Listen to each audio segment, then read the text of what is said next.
All right, y'all. We in the house. We in the house.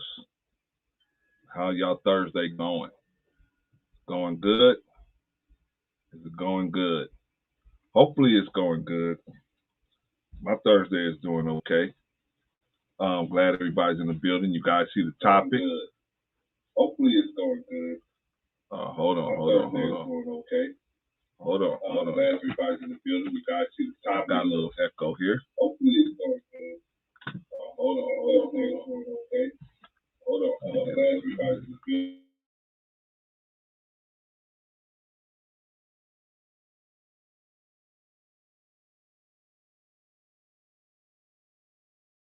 All right, we back in the house. Back in the house. We're back in the house. How is everybody doing this day? Salute to you. Excuse me. Salute to you, Brother Rush. How's everybody doing this Thursday? Welcome. Welcome to the Better Black Life podcast. I am your host, Brother Clarence. You guys see the topic today? Maybe it's you. Maybe it's you. Maybe it's you are the reason why. Well, first of all, is your life where you want it to be? Are things happening the way you want it to happen? Is your wife acting right? Is your husband acting right? Is your girlfriend acting right? Is your boyfriend acting right? What's going on? What's going on? So, how about your finances? Uh-oh. How about your finances? How are your finances doing? Are your finances doing okay? Or are your finances in a bad way? Like a lot of us, our finances are not doing so good, right? The this corona thing has came through and uh, ate a hole in all of our finances, right? Some of us wasn't prepared for it. How are your finances doing? How's your relationship with your family doing? How's all that stuff doing? Hmm. Well, I'm here to tell you, maybe it's you. Maybe it's you.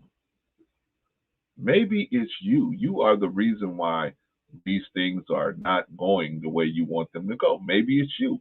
Maybe you are the common denominator why the stuff's not going right. So what do you want in the 2022? What do you want in 2022? More beef? More problems? More excitement? You want to be excited, right? Instead of being excited, how about being more successful? How about, and when I say successful, I mean this is the real this is the real definition of success, in my opinion. The real definition of success, in my opinion, is being able to determine where you want things to stop. That's success. When you can't determine where your uh, your the good fortune is going to stop, then that's not success because you're dependent on someone else to determine for you where your good fortune is going to stop. Whether it's in relationships, finances, um, whatever you're into, whatever, you're not gonna. It's not gonna be a good thing if you're always letting other people determine where it's going to end. That is what unsuccessful people do. Successful people determine where their where their success is going to stop. They determine, they already know exactly what's going to happen at the end of the road, right? Shout out to y'all that's in here. All right, so let's ask a question. Let me ask a question to y'all that's out here. Um, Let me ask a question. In this life, who should get the blame when bad things happen in our lives? Should it be the government? Should it be the devil? Should it be white people for us black people? Should it be black people for us white people? Should it be mom? Should it be dad? and any other experiential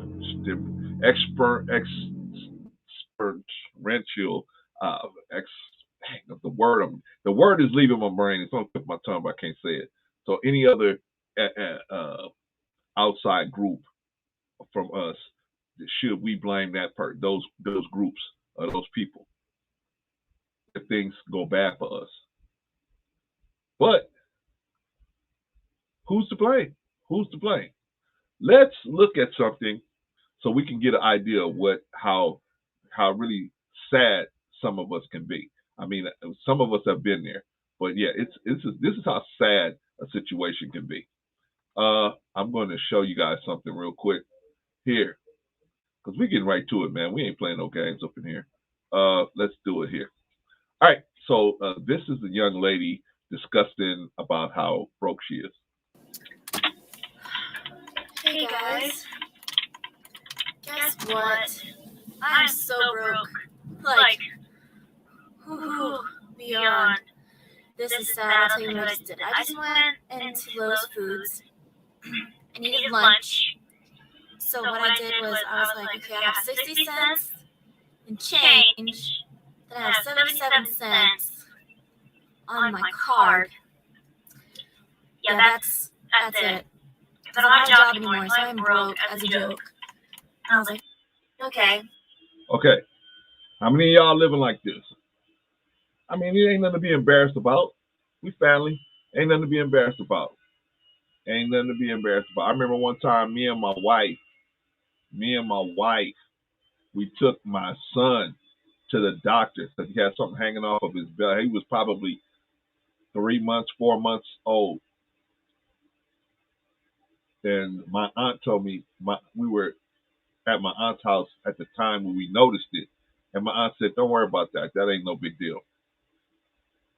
But we didn't listen to her. We took the baby 100 miles way. My aunt lived way out in the Inland Empire. We took the baby, brought the baby way back up here to LA. And it's funny now, we think about it now. But back then, both of us we were tearing the car apart, trying to get the change out of the car to put $20 together for the copay to go in there and just have my son be seen, my oldest boy, just for him to be seen. We was scraping all this change together, trying to. She's got how much money you got? I got $5. How much money you got? Have you guys been there, right? Yeah. How much money you got? We finally got enough money, $20 together to take him in there, right? So we take him in there, and they said, okay, y'all sit down, wait. So we sit down waiting. We're in the urgent care because we think, oh man, something wrong with him because he's got this little piece of thing hanging off of his belly button, right? Doctor brings him. Finally, the doctor comes to see us after about an hour. Bring us in the room, and we show the doctor what the issue was. Doctor just walks up to it, rips it right off. Said, oh, that ain't nothing but that's dead skin. Ripped the dead skin right off, like my aunt had told me already, right? My aunt had already told me, hey man, there ain't nothing to worry about. Don't worry, it's gonna fall off by itself. But we didn't listen, right? So we took the baby there. They cleaned it up. They got the mucus off of it. But the doctor just ripped it right off with his bare hands. Ripped it right off, right? So, but my point is, we all been there where we've been scrambling around for change, scrambling around, right? And at that point, I think I was working for the county at that point. I was working for the county, and yeah, they weren't at that time. They weren't paying for my health coverage because actually I was working for our agent of the county. We had to pay our own health coverage, so that was like half my income to paying for the health care, and we had a deductible. It was crazy. But anyway, saying all that to say that I've been there when you got, like Chris Rock said, you got $15 in your account and you don't want to go inside the bank, but you got to go in the bank to pull out $5 or $10 out of your account because you're so broke. We all been there. But I want y'all to see how we all have been there, right? But these are things that can happen to us, and we got to think about who's responsible for putting us in this situation. Like, who's responsible for me being in the situation that I didn't have the money to deal with the situation with my son? Who was responsible for that? Was it the government? Was it Was it my job who wasn't paying me what I because I want to be paid more money? They should pay me more money. Who's responsible? All right, you guys, let's take a look at this lady situation. So I went into. Now you guys should have told me that I did all that talking with the mic off. Okay, so let's go back and do it all over again. Let me do it all over again. Okay. I was telling a story about when I came into having my first child. I had my first son, and I went, and so me and my wife was visiting my aunt out in the Inland Empire, and we were visiting, and we noticed that he had this piece of skin coming off of his belly button, right? So we was like, oh no, we got to take him to the hospital. My aunt sat there and told me. My aunt told me. He said, hey, he's going to be fine. That is nothing. Don't even worry about that. So I said, no, I gotta go. I gotta go out here. I gotta go out. Oh, you heard everything? Did I tell the whole story, Brother Rush? Did y'all hear the story then when I told it? If y'all heard the story, put a 1 out there. Because I don't want to retell the story if I told it already. I looked and saw that my mic was off. And I said, wait a minute, what? I didn't just turn it off. So, How many of y'all heard my story about my son? Put a 1 out there. Okay. All right. Thank you, Brother Rush. I appreciate it. Okay, then let's Sister Enya. Okay, cool. All right. So let me move on. Let's move on with this lady, and she's showing about how broke broke is a joke she is, and whose fault is it? Whose fault is it? To the grocery store, and I was like, ramen noodles, I'm good. 3 for $1. Heck yes, I got 3 lunches now. I got 3 days of lunch for $1. And I was like, whew. So I get to the cash register. I feel really embarrassed. I'm like, here, I'm paying 60 cents in cash and 43 cents in my card. And he just looked at me and was like, been there. I was like, yeah, thanks for the support. So yeah, that was kind of embarrassing. Another thing I did the other day, this is really embarrassing. I scrounged for change because I really wanted some McDonald's. So I scrounged for change and found $4 and some other random pieces of change. Now, most of it was dimes and nickels. There were only 4, maybe only. Okay. Okay, so y'all see, hey, Sister Enya. So, hey. So y'all see that everybody's having it tough, man. Everybody's having it tough. But the question is, what are we going to do about it? What are we going to do about it? This is 2022. What's holding us back? Why can't we have the job that we want? Why can't we have the income that we want? How come we can't have the life that we want? How come we can't have the partner that we want? How come we can't have the vehicle that we want? How come we can't have the home that we want? How come our children don't act like we want them to act? What's going on? What is going on? What is the situation that's happening that's causing us to have all these issues? Number one issue for most people is being broken in a joke. I mean, this girl goes on to tell all kinds of different stories about being broke, but the reality is, whose fault is it that this girl is broke? Whose fault is it? Is it her fault? Is it the government's fault? Whose fault is it? Oh, sometimes people will say, man, you guys don't be telling me my mic is off. Holy smokes, man. Whose fault is it? Whose fault is it? Whose fault is it that this girl is broke? She's going to go on to tell a bunch of different stories, a bunch of different things about talking about what's going on with her, but whose fault is it? Whose fault is it that this girl is broke? She has to go through the change compartment looking for change. We've all been there, right? Especially if you got children, man. Sometimes you go through that thing so you can get a cheeseburger for your child, right? You don't have no clue. You don't how. But the problem is, whose fault is it? It's 2022. What are we going to do different this year? What are we going to do? What are you going to do different this year that's going to bring success to you? I already defined success. I said success is being able to success is being able to determine where the your good fortune is going to cease. You determine that, not the market conditions, not the virus. None of this stuff determines. You determine where your good fortune ends. You. That's why you have a financial. That's why they have financial planners. But in the black community, do we use financial planners? No. Or we do use financial planners. We use unlicensed financial planners, right? You know, your homeboy, your homegirl.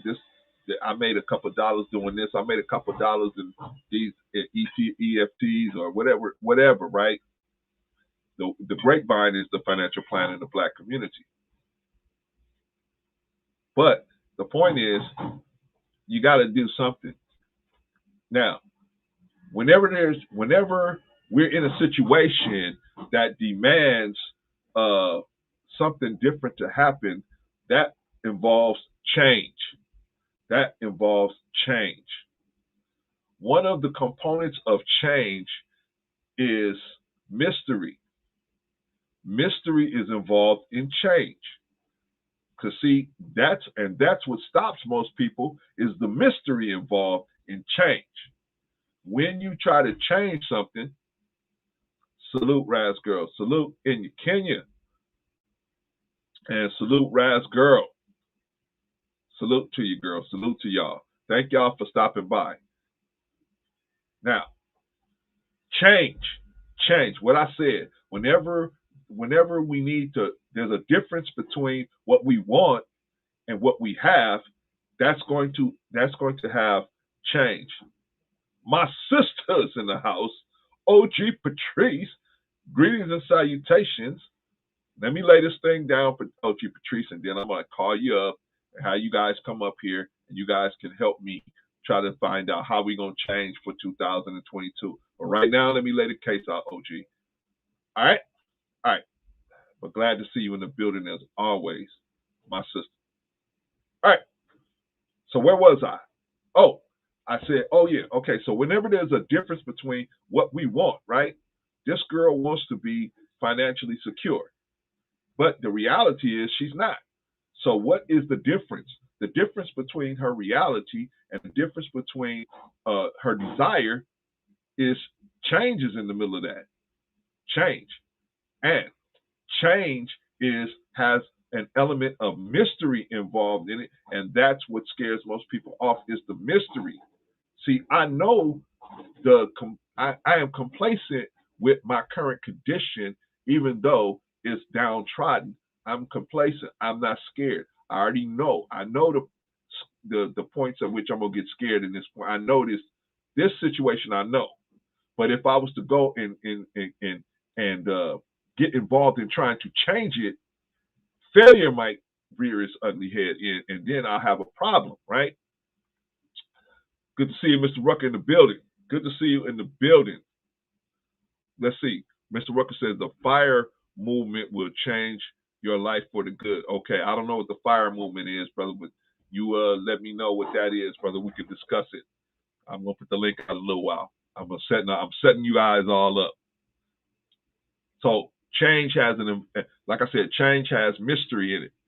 Most people are scared of the mystery component and the change. They want to change. They don't want to deal with the mystery. They are too scared of the mystery that they can't see beyond the desire for the change. They can't see what's going to happen behind curtain number one. So they just say, forget it. I'll take what I got in my hands already. Right? But what I'm saying to you is risk must come in.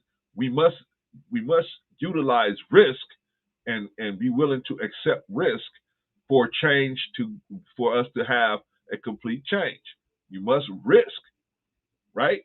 You can't have change without risk, right? So you got to risk something to change. So what are you risking? Well, if you're poor and broke like this lady is, then you must risk time and money to involve yourself in educating yourself to get a skill or learning some type of new knowledge that you can, sell to the public, or some kind of skill, something that you can use, that you can learn or get information so that you can use it to earn money.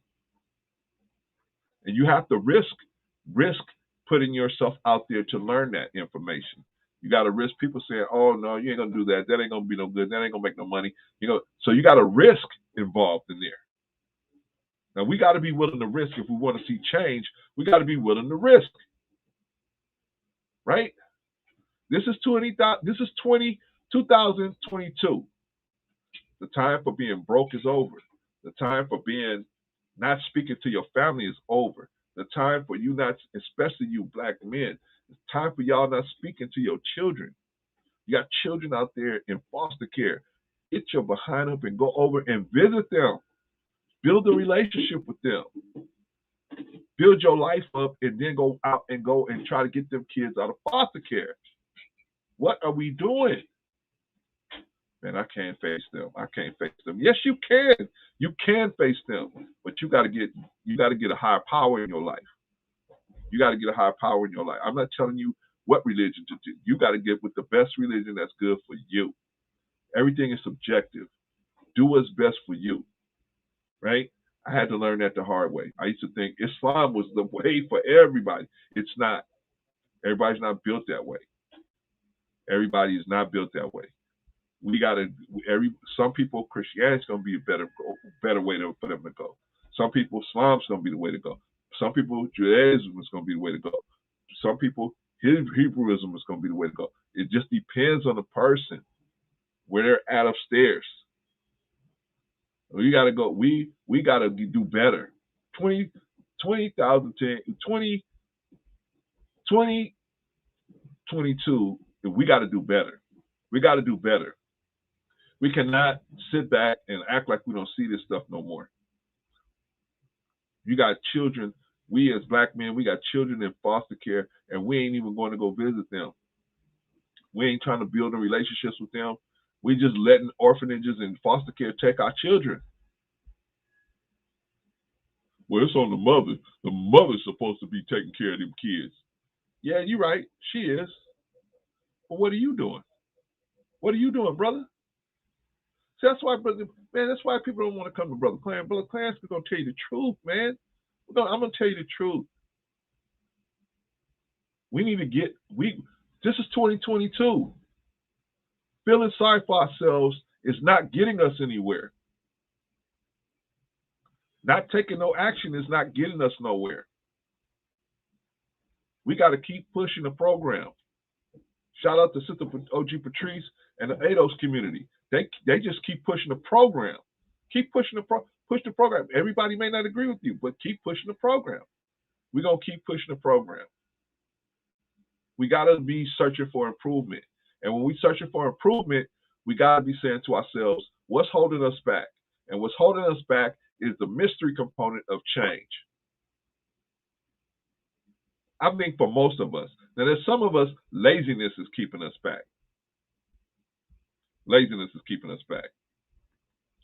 Rascal said, that's crazy. It might be. It might sound crazy, but that's what's going on out there, Rascal.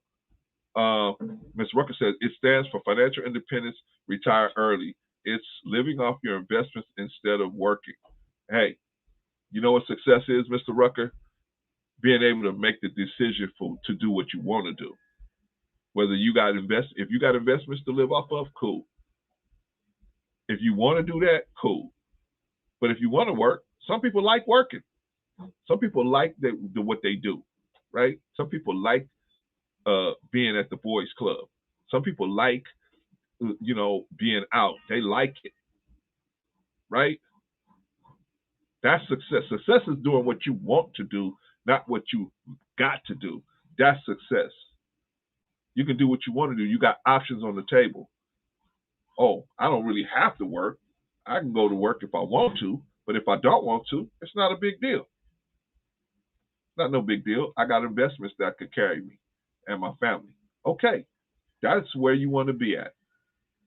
But how do you get investments?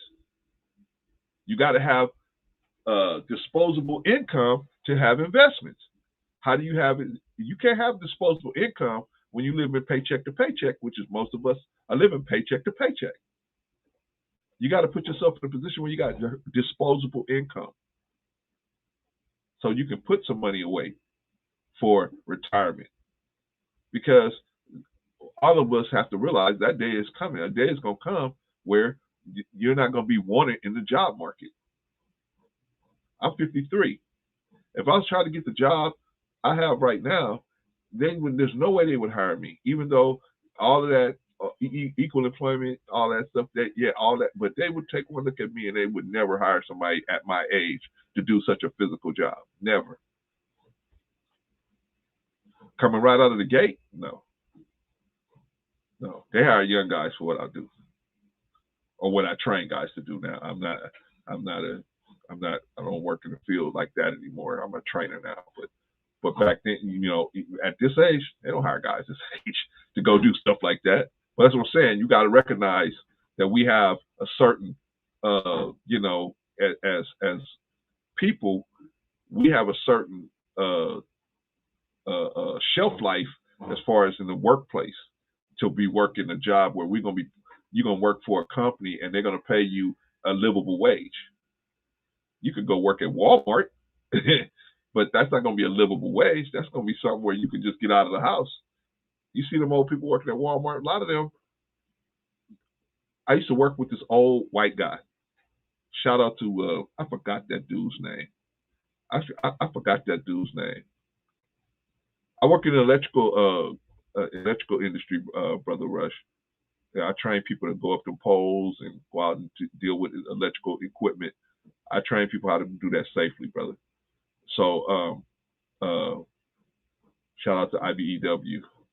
But anyway, what was I saying? I was telling the story. Dog it, Rush. You made me forget the story I was telling. Anyway, we gotta look at this year as it'll come back to me. We gotta look at this year as a year to start stepping forward, and we gotta stop stepping forward by taking the mystery out of doing what we gotta do, and we don't want to be embarrassed. That's another thing. We don't want to be embarrassed. We don't want people to know that we live in paycheck to paycheck. We got a nice car out there, and we barely got the money to pay the bill, but we looking good. We making sure we going to the clubs. This year, it might be the year to slow down going to the clubs. This year might be the year to start really looking into our retirement. We all going to retire. We all going to stop working at some point. What's going to happen? Are we going to expect the government, our children, to come in and rescue us? What's going to happen? We got to say to ourselves, man, this is the year where we got to step into the game. We got to step into the game. And we can't be always questioning, or blaming other people, because that's what a lot of us do. We blame other people. We blame the government. We blame white people. We blame black people. We blame green people. We blame this group. We blame that group. We blame all these different people. When in actuality, we need to take a look at ourselves and say to ourselves, I'm the reason why I'm in this situation I'm in. That's what this girl needs to do. She needs to say, I'm the reason why I'm in this situation. I am the reason why. There's some things I didn't take care of previously. That's why I'm in this situation, right? Your past determines your present. If you in the past didn't take care of some real serious issues that will give you a skill, a marketable skill out there in the open market, then obviously you're going to be working jobs that's going to have you barely busting your butt but you're gonna say it's the government that's stopping you. No, it's nobody stopping you but you. You stopping yourself. It's 2022.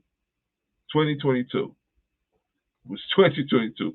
But Rush, sorry, Clarence, you were talking, talking about working with an old man, and you did.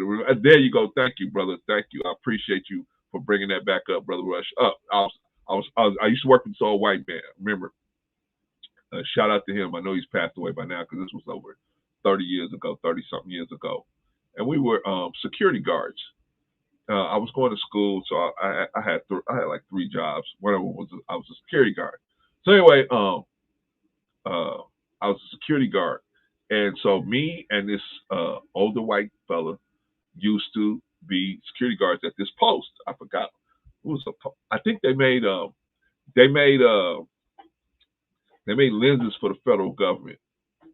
You had to have a security clearance and everything, but they made this company made the lenses that went on the telescope for the federal government for the telescopes that's out there in space. They made the lenses for it right out here in LA somewhere. I forgot where it was. But anyway, so he would only work on the weekends, this guy. He only worked on the weekends. So I was asked him, I said, Mr. Whatever his name was, I forgot that dude's name. Shout out to him.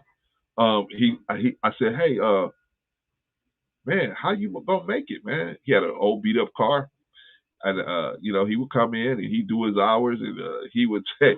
So we had a thing that anybody that's a security guard know that what a DTEX clock is. A DTEX clock.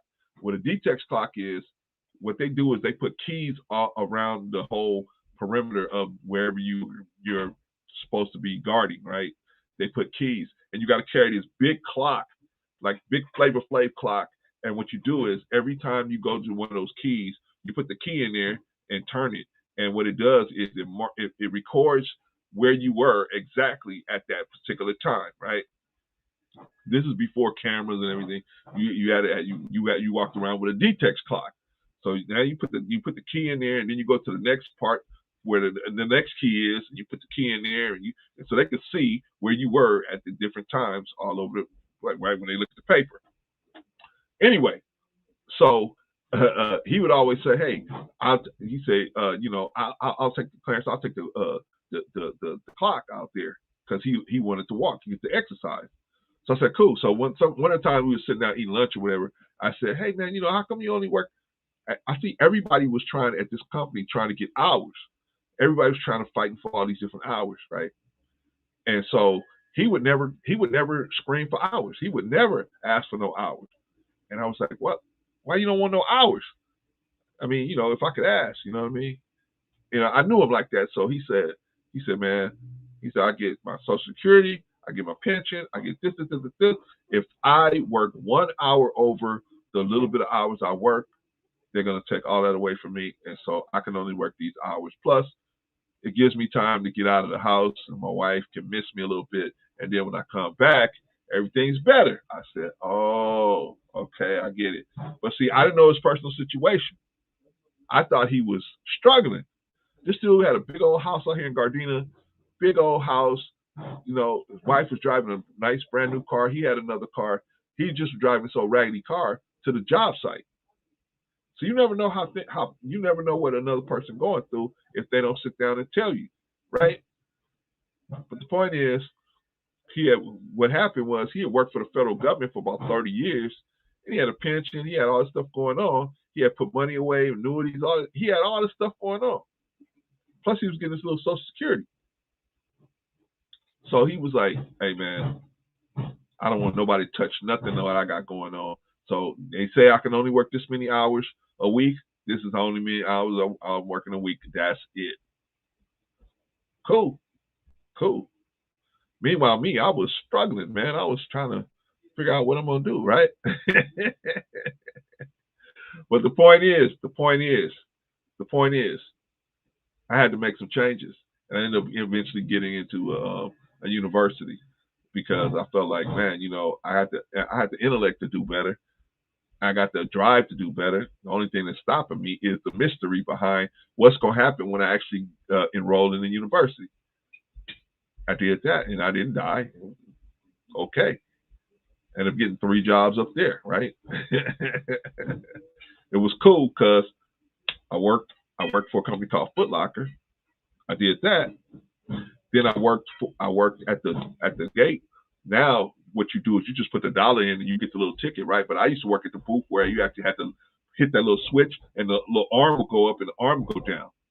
I worked that job. I worked at Foot Locker, and then I also worked in the cafeteria. Now getting the cafeteria, that was a job that I wanted to get because they ate for free. So I got my meals free. I got my breakfast, lunch, and dinner for free because I worked in the cafeteria. The other dudes like, I ain't gonna work in no cafeteria. I ain't gonna do that. I mean, in the BSU, the Black Student Union, they was like, hey, how you gonna work in there, man? You know, people degrade you and everything. I said, man, listen here.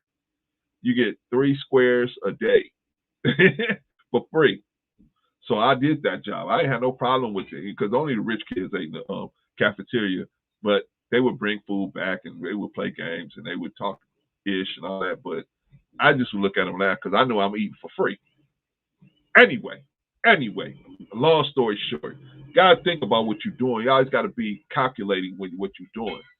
I worked at the same thing at the parking thing. I worked there because they gave me a little thing. I could park where I wanted to park, right? So sometimes I was coming late to school, I could park different places because I had the little hanger that I could hang in the window or whatever, right?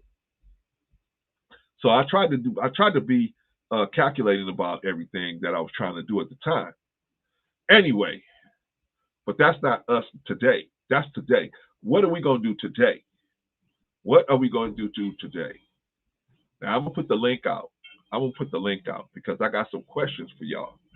And I want people, if they got the mind to come up here and answer some of these questions, man. I don't want to just be talking at y'all.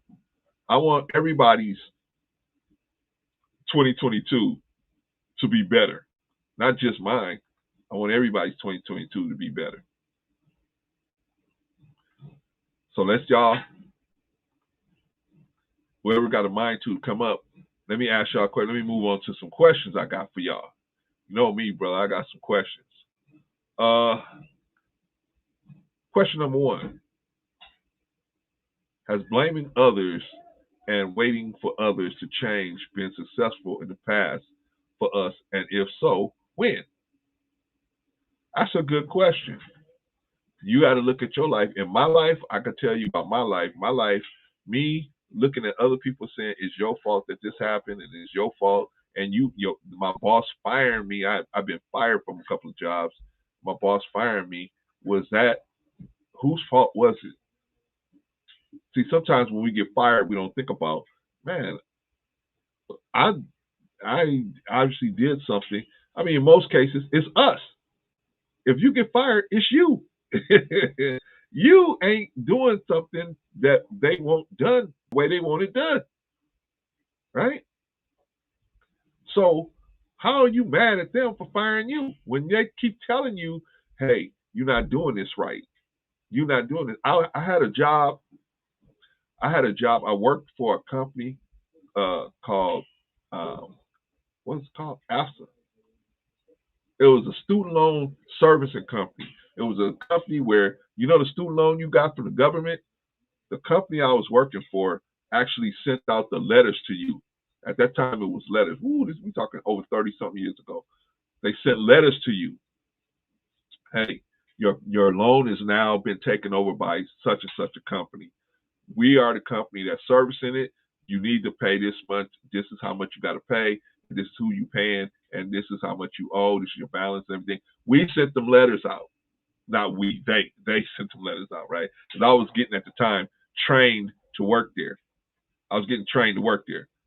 So when I was working there, I worked there for about 3 weeks, and they gave us a big manual, right?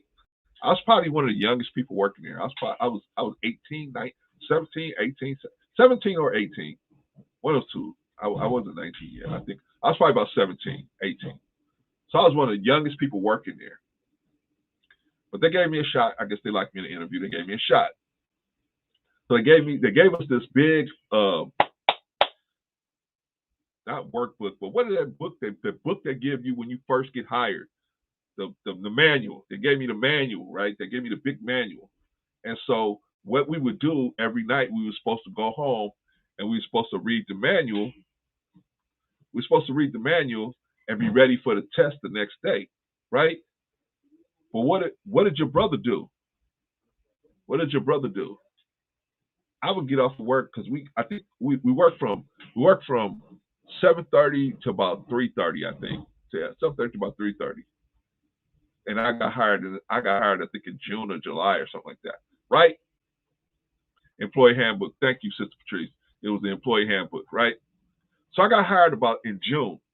And so what was your brother doing? Instead of going home reading the notebook, the employee handbook like I was supposed to, I was on the court. I was on the court. Every day I get off, I was boom. Uh-oh. There goes that ankle. Boom. There goes that ankle. Boom. See you later. Bam. I was hurting him. Brother Rush, I was hurting him. I was hurting him. I was sitting dudes down. I mean, it was an ugly situation, man, but I had to do it to him. I had to do it to him. I had to do it to him. I just had to. I had to put out that free education for them cats, man. And I would just work them. Ba-bam, ba-bam. You know, crossing them, stutter stepping them. I was an ugly situation. I was not nice. I was an ugly situation to deal with. But that's what your boy was doing instead of going home, going through this employee handbook. Sister Patrice, what's going on? Hey, Brooklyn, how are you? I'm fine. Sister Patrice, hold on. Let me tell you this. Let me finish this story real quick. I'm gonna let you chime in, but let me finish this story. Tell you how stupid I was back then. So anyway, I'm going through this. I'm supposed to be going through this handbook every day, right? So every day, the next day, I would come into the classroom, and the instructor would ask me, the person, I am this lady now. I am that instructor now. I'm the person that does this now. But we talking about 30 something years ago. So every time I would come in, the next morning I would come in and she would ask us questions. So the first couple of days she would ask the general public questions. But after a while she realized, hey, he ain't reading. So now she started putting me on blast. Hey, she was supposed directly to me. Hey, what's this? So by the middle of the next week, we talk about the middle of the second week, every question she asks, she goes straight to me. I should know. I should be prepared because I know she's going to come to me every time. And I still was going home. Poof. Still was going, bam. You know, I still was going home putting cats in the popcorn machine, right? So what happened? What happened? So by the middle of the next week, which is the third week, she stopped asking me questions at all. She wouldn't even let me ask. I would raise my hand because I started realizing, hey, man, she ain't even asking me no question no more. So I started raising my hand to try to answer a question. And she was like, don't worry about it. You don't have to answer no question. She used to tell me, you ain't got to answer no questions. I was like, oh, okay, cool. I was like, cool. I must be in. They like me. So that Friday, that was a Wednesday, that Friday, after lunch, I was going up to the steps, right? I was going to the steps where we had to walk up to another flight of steps to go into the conference room to, do our training. They said, hey, Clarence, can you come this way? I said, what? I said, everybody's going up the steps. They said, don't worry. Don't worry. Meet us over here. Come over here. We need to talk to you over here. I said, but my stuff is up there. They said, don't worry. We'll have somebody go get it. Don't worry about it. So they get me over there and they're like, hey, look, hey, this ain't working out. So we want you to sign these documents. And we're going to say that you quit. We're going to say that you quit. And we'll give you a good review. But we're going to say that you quit. I was fighting them. Sister Patrice, I'm fighting them. No, I ain't not going to sign nothing. You can't make me sign anything.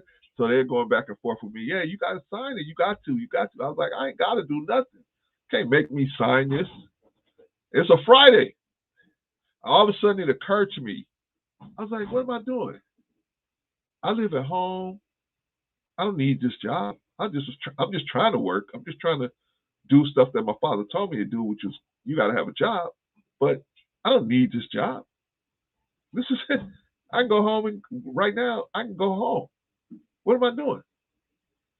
And I said, give me that pen. I took the pen from the lady. I signed it, everything. And I had a job. I had another job. When we talking about the 80s, Sister Patrice, I had another job in 3 days, like another 3 days. I went to the EDD office.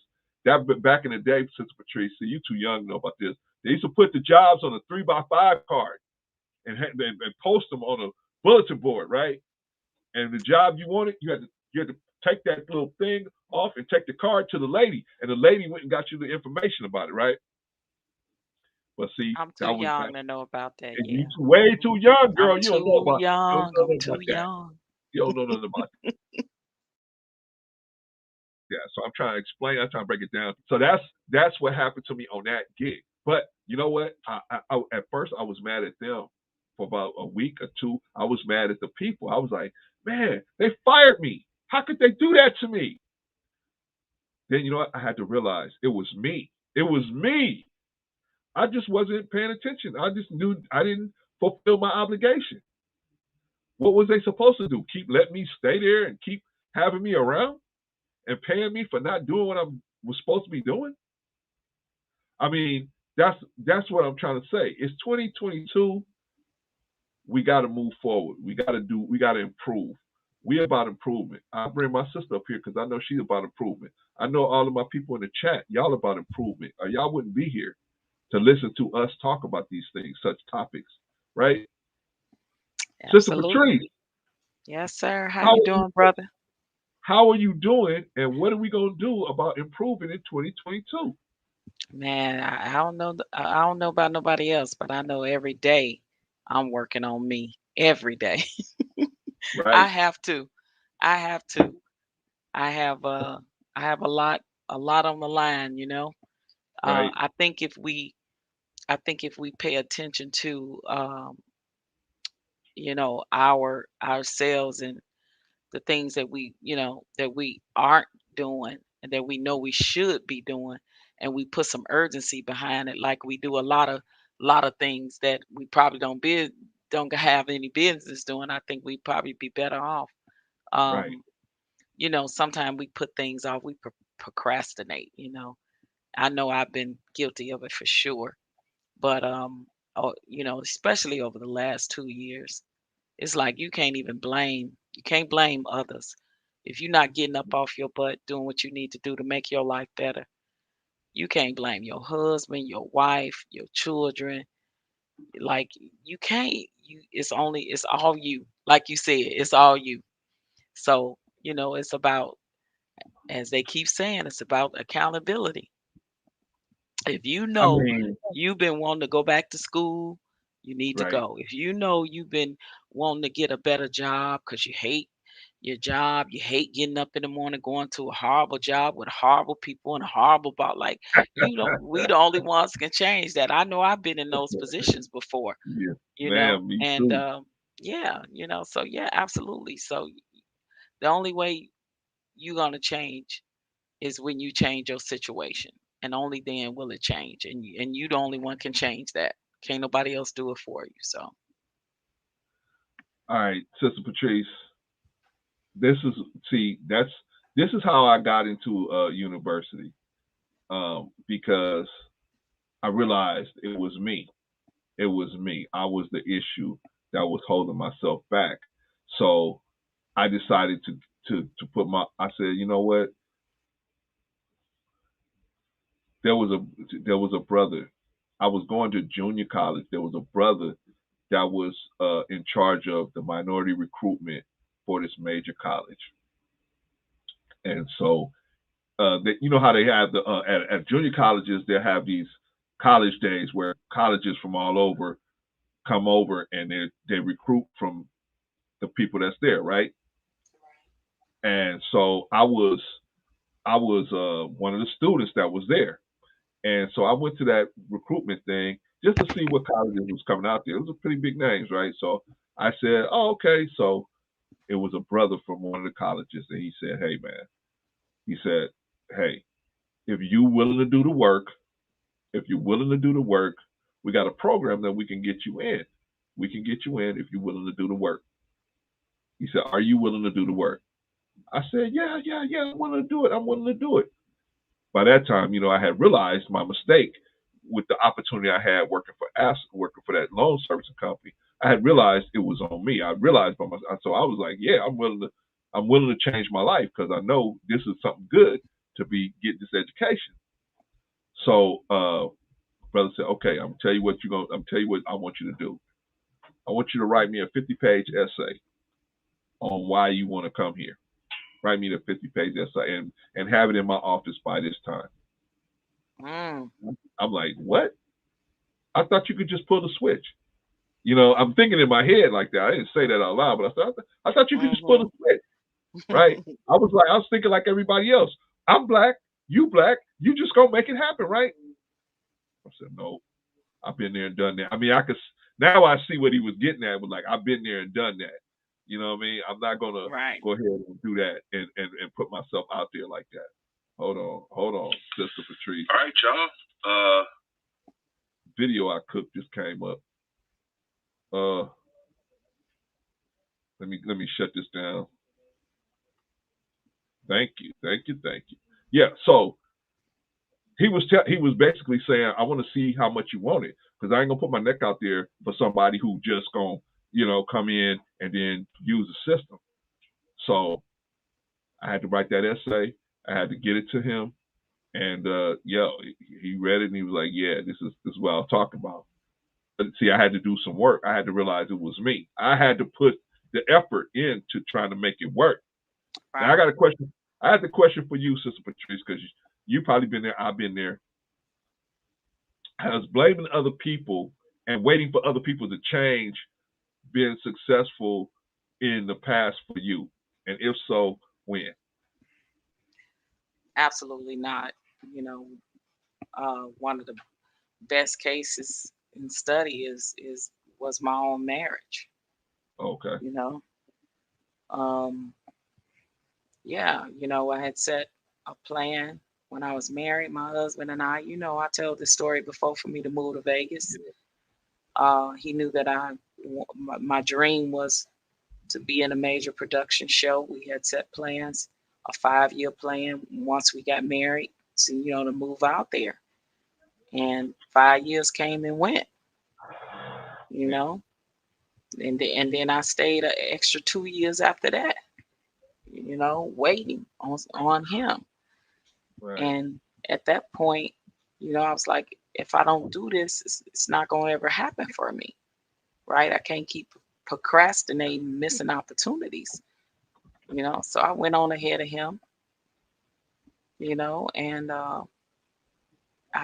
I was in one of the shows of my dreams. I can say that I made, one of my dreams come true. And that led to so many other great opportunities for me. So if I had continued to stay back and not pursue it, it never would have happened for me. And as much as I loved my husband and my marriage, I went on ahead of him with plans for him to come, and I tell nobody, no matter who it is, if you stay back long enough, or you allow someone else to hold you back, or you're waiting on somebody else, you'll start resenting. You'll start resenting that person, and I didn't want to do that. So I went on ahead, and he never came, and that's the reason why my marriage ended. But I can say I had no regrets, because I was in one of the biggest shows in Las Vegas, one of the top 10. Seeing my name and face up in lights was something that this little black girl from the south side of Chicago dreamed of. And I wasn't going to let nobody stop that, take that away from me, Right. And even though it's sad and disappointing that he ended up not coming after I waited 2 extra years, on him, Right. and it was like, okay, well, I'm not coming back. I'm not coming back home. I love it here. I'm in a show, blah, blah, blah. What I Right. mean? Then here I am years later. I toured, been with some beautiful people. I've been on some major platforms. I'm in two-stage plays even right now, just starting back up for 2022. So it's a beautiful thing, you know what I mean? So and I have no ill feelings towards him. He did what he had to do. I Yeah. did what I had to do, you know, Yeah. and Yeah. and and and we cool right today. He's remarried and Yeah. and everything, and my life has went on as well. Okay. But I have no regrets. I tell people don't, if you definitely listen, because I had started blaming him, because I'm trying to Yeah. wait on him, and then Right. then I said no, actually it's me, because if I keep allowing him to hold me back, then I'm gonna, it's me that's doing it, that's allowing it, Yeah. and I said I had to go. I had to go. Man, I just felt like I couldn't breathe. I just felt like I knew it. I knew it was my time. I knew it was my time. And when Yeah. it's like that with you about a dream, I'm telling you, don't let nothing and nobody stop you. And sometimes, the people you love can say they're gonna support you, and then they turn around and it don't happen. But you cannot let no one stop you from your dreams, and I mean no one. Yeah. It would have been beautiful. Yeah, I probably would still been in my marriage had he came, but he didn't. And when I talked to him years later, he said it was fear. He was afraid. He was settled. He was older than me, settled in his job and everything, and he was afraid to step outside that box. And some people just are. Yeah. Some people are afraid, and fear, can be a major stumbling block. So I tell anybody, don't let nobody stop you from your dreams. If you have dreams, especially when you're young, and you Yeah. have the type of dreams that can take you all over the world, maybe it might not be a good decision to get married at that time. You know what I Right. mean? Right. But when you go in with a partner and they tell you they're gonna support you and support your dreams and they're gonna follow you to fulfill your dreams, and then that don't come true, what you supposed to do? Sit around and wait on somebody and let your dreams die, and they pursuing theirs? They comfortable, cozy, and complacent with what they Right. doing, but I'm dying inside. It's like Right. no. Right. So it was just one of those things. But it is what it is. That's life. But I tell, yeah, you can't blame nobody but yourself at the end of the day if you sit around and wait on somebody else, to help make your dreams come true, support your dreams. Like, you can't depend on anyone for none of that. Like, you just have to do it Yeah. yourself. Yeah. Sis, let me ask you a question. At what point, I know what you're talking about because I've been there too. At a certain point, you have this moment in your head where you say, I got to go for it. I have to go for it. And, when the chips fall, they're going to fall. But I'm going to I got to go for it. Even in the pushback of your family. What was that moment for you when you said, you know what? The opportunity is here. If I don't do it now, I'm gonna regret that, man. I gotta make it happen. What was that moment for you? That every year my agent will call me, right? Every year my agent was calling me about the casting calls for this big show. Every year. And every year I will make an excuse. I ain't ready. My husband ain't ready. We ain't ready. I ain't ready. This, that, and the other. And I waited, like I said, our 5-year plan came and went. And I mean, it came and went so fast after we got married. And then I said, okay, my thing was, I need to stay, another year, let another year go by, because I ain't ready. I ain't ready. Right. And then when my agent called me, I ain't ready. That last year, she called me, I let go by. She said, if you wait another day, she was gonna drop me. My agent was gonna drop Wow. me. I didn't have to fire her. She was gonna fire me. She was like, Wow. you've been talking about this for years, and every year I call you, it's open casting calls for these roles, and you're not coming out here. How long do you think? And then I'm getting older, right? And then, so Right. how long do you think that these opportunities are going to continue to wait? Because she was in California, but she had mad connection in Vegas. And I'm Wow. paying. What am I paying her the money for, to be my agent, to get me these auditions, and I don't go to them? I can't. You Right. can't keep. You cannot keep procrastinating. You cannot keep making excuses. You cannot keep telling people that even you waiting on your husband or your wife. It wasn't my husband's dream, it was mine. So Right. it's like you can't even do I couldn't even do that, any longer. And she was like, I won't call you again. I won't call you again. And I said, I gotta go. Packed my stuff. I told him I was going. I said, I'll get out here, go ahead. I had one girlfriend that lived in Vegas. I stayed with her till I got my own place, got settled, da da da. Did what I had to Right. do. 3 months, I was out on my own, had my own place, and auditioned immediately.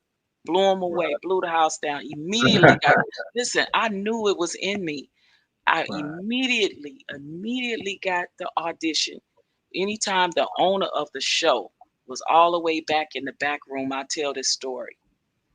I was auditioning with the I'm not medical, I'm sorry, musical director and Right. the production manager. And I didn't have no music or nothing. Like normally you're supposed to bring your music, you come Right. prepared, you come dressed in the outfit of the person you're gonna portray. I had none of that, bro, Clarence. I had none of that. That's how I just got on the plane and I went with what I had. And I auditioned and I see this I see this white lady running because where I was standing on the stage, it was a door open. It was a hallway all the way in the back, all the way in the back. It led to the kitchen, some office doors, and I see this white lady as I'm on that stage singing, and she's running towards me, and Right. I'm like, who in the heck is this lady? And and she stands right in front of the stage until I get through singing. And she goes, "Oh my God, who are you? And when can you start?" And she was the Wow. boss. She was the owner of the show. So let Wow. me let me tell you, when something is for you, it is for you. Now, if Wow. I hadn't have did that last time, my agent was gonna fire me, and I probably would have never had the connection to get into that type of show in Vegas. It is so hard to get in shows in Vegas Yeah. because you gotta know somebody, you gotta be connected to somebody. Yeah. You know what I mean? So no, absolutely not. And I have no regrets. I Okay. have no, Good. I mean, I'm sorry, that my marriage ended up the way it did, but I have Right. no Of course. regrets. I have Yeah. absolutely no regrets. Yeah. It just was not meant to be. It was just one of those things, and I couldn't wait no longer. I had to do what I had to do. All right. I'm And glad all you. I got you. I'm glad I got you here, sis, because you got a very unique story. It's unique, but it's very. A lot of people can relate to it. So if you was out there and well, not if you, I know that you're out among the people. You trying to spread the message of trying to do better as well. But what would you say to a young girl that would had opportunities like maybe 18, 19, 20, even 20, 25, that they have opportunities in front of them and they're letting another person, a family member, the boyfriend, the husband, the crowd they running with, stop them from reaching out to their goals. What would you tell them to get around that? that's the worst thing you could do is allow your people, family or friends, product of your environment, to make an excuse, to for not fulfilling your dreams and doing what you need to do to become successful. Because at the end of the day, you really can't even blame them. It all still Right. falls back on you because you made the Yeah. choice. See, life Yeah. is about choices. You make the choice to hang around them. You make the choice to allow them to do that to you. You made the choice. It's about choices. You know Yeah. what I mean? And like I said, sometimes family and the ones closest around to you can be the biggest hindrance, right? They can be the Yeah. biggest hindrance and obstacle in stopping you. If I'd have gave up years ago when my family was telling me I wasn't gonna never get in no show in Vegas. I had friends tell me, "Oh yeah, people tell you that because they Yeah. just don't believe until you make a believer out of them." I had to make a believer. But Yeah. it didn't even matter so much to me when they said I couldn't do it. It mattered to me when I said I could do it and when I Yeah. knew that I could do it, and yeah, absolutely. So I would tell somebody young, especially if you're young, because see, I started later in Right. life. So I knew my clock was ticking as far as opportunities. If you're young, I definitely would tell them, especially if you want to get into show business, like Yeah. don't get married young if you're in show business, because this job is going to take you all over the world, and you got to be prepared. And try not to have no children, because that's another thing that can stop you. If you don't have nobody in your family that's going to raise your child. And when I say raise, I literally mean raise. My son was still like a teenager, but basically raised. But I mean, I missed a lot. I missed a lot Yeah. when I went on tour and things like that. So I would say don't have no children and don't get married if you know you want to be in show business where it's going to see, because you have to go wherever the opportunity is Right. in the entertainment business. At the time, if it's in New York, you got to be there. At the time, if it's in California, you got to be there. Right. No matter where it is, you got to go. And if it's in Vegas, you got to be there, no matter where the opportunity is. So your life need to be freed up, spouse free and child free, if you can, because Right. it's hard on a marriage. It's hard when Right. you have children because you're traveling, you're touring a lot. It's hard. Yeah. You waking up, you going on gigs and you on tour or whatever for 3 6 months. You know how hard Right. that is on a marriage. Yes. You know how hard that is being away from your child. Yeah. Because nothing take the place of the parent. To a Right. child, they can love grandmama and stay back there with grandma, but they still missing mom and daddy. Yeah. You know what I mean? At the end of the day, so absolutely, I say if you have a dream and you're young, pursue it while you're young. Travel the world if you can, see it, get those experiences, because it's a beautiful thing. So you can say when you get older, I've been there and I've done that. You know what I mean? Yeah. But the Yeah. worst thing you can do is let other people hinder you, because at the end of the day, you really letting you hinder you because you're making the Yeah. choice to let them hinder you. Yeah. You know what I think it is? I think it's the fear. We have a fear of not. We don't want to disappoint that person by pursuing our dreams. We don't want to disappoint them because that person is cool with the way things are. But if we pursue our dreams, we're gonna shake things up. Things not gonna be as comfy and cozy for that person. And so we don't want to rock their boat. And so And you hit the we nail on, kind man. Listen, the 2 extra years that I stayed home, in my marriages, because I didn't want to disappoint my husband. I didn't want to, disrupt the marriage. right. But I'm gonna tell Right. you, bro, Krantz, those 2 years I wasn't happy. Yeah. You Yeah. understand what I'm saying? I was not that I Yeah. wasn't happy in the marriage. I wasn't happy that of the choice that I made, Yeah. because I knew I should have I been hear gone. you. I hear You you. know, Your heart was singing, but it felt like it was in a cage, right? Your heart and wanted to bro, fly out and go. yeah, and bro, Clarence, when you start to resent the person you love, Oh man. that's the worst. And then I had to Oh, look at it and say, well, it ain't him. You the one made the choice to stay regardless.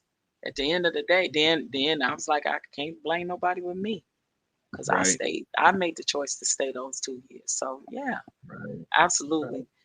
Right. It's tough thing, but man, I have no regrets, like I said, and I want people to live their life with less regrets as possible, because Yeah. I see people watch their dreams go by or die every day. Every Yeah. day I have family members, friends, that they didn't believe in themselves enough or whatever, didn't have enough oomph to get up and go make their dreams, come true. And I hear them say, "Oh yeah, I could have been a da da da da," or "I went to school to be a da da da da," or "I wanted to be a da da da da when I grow up." And yeah, Yeah. yeah, Oh, they stayed in that same old job that they've been complaining about for 20 years. Working with them same old people and them same old boss that they hate. All that kind of stuff. And it's like, yeah. mm-mm. And you hear him, well, I sacrifice, I sacrifice because I had a family. I sacrifice. Well, then if you sacrifice, then don't complain if you sacrifice. Yeah. You know what I You know mean? what?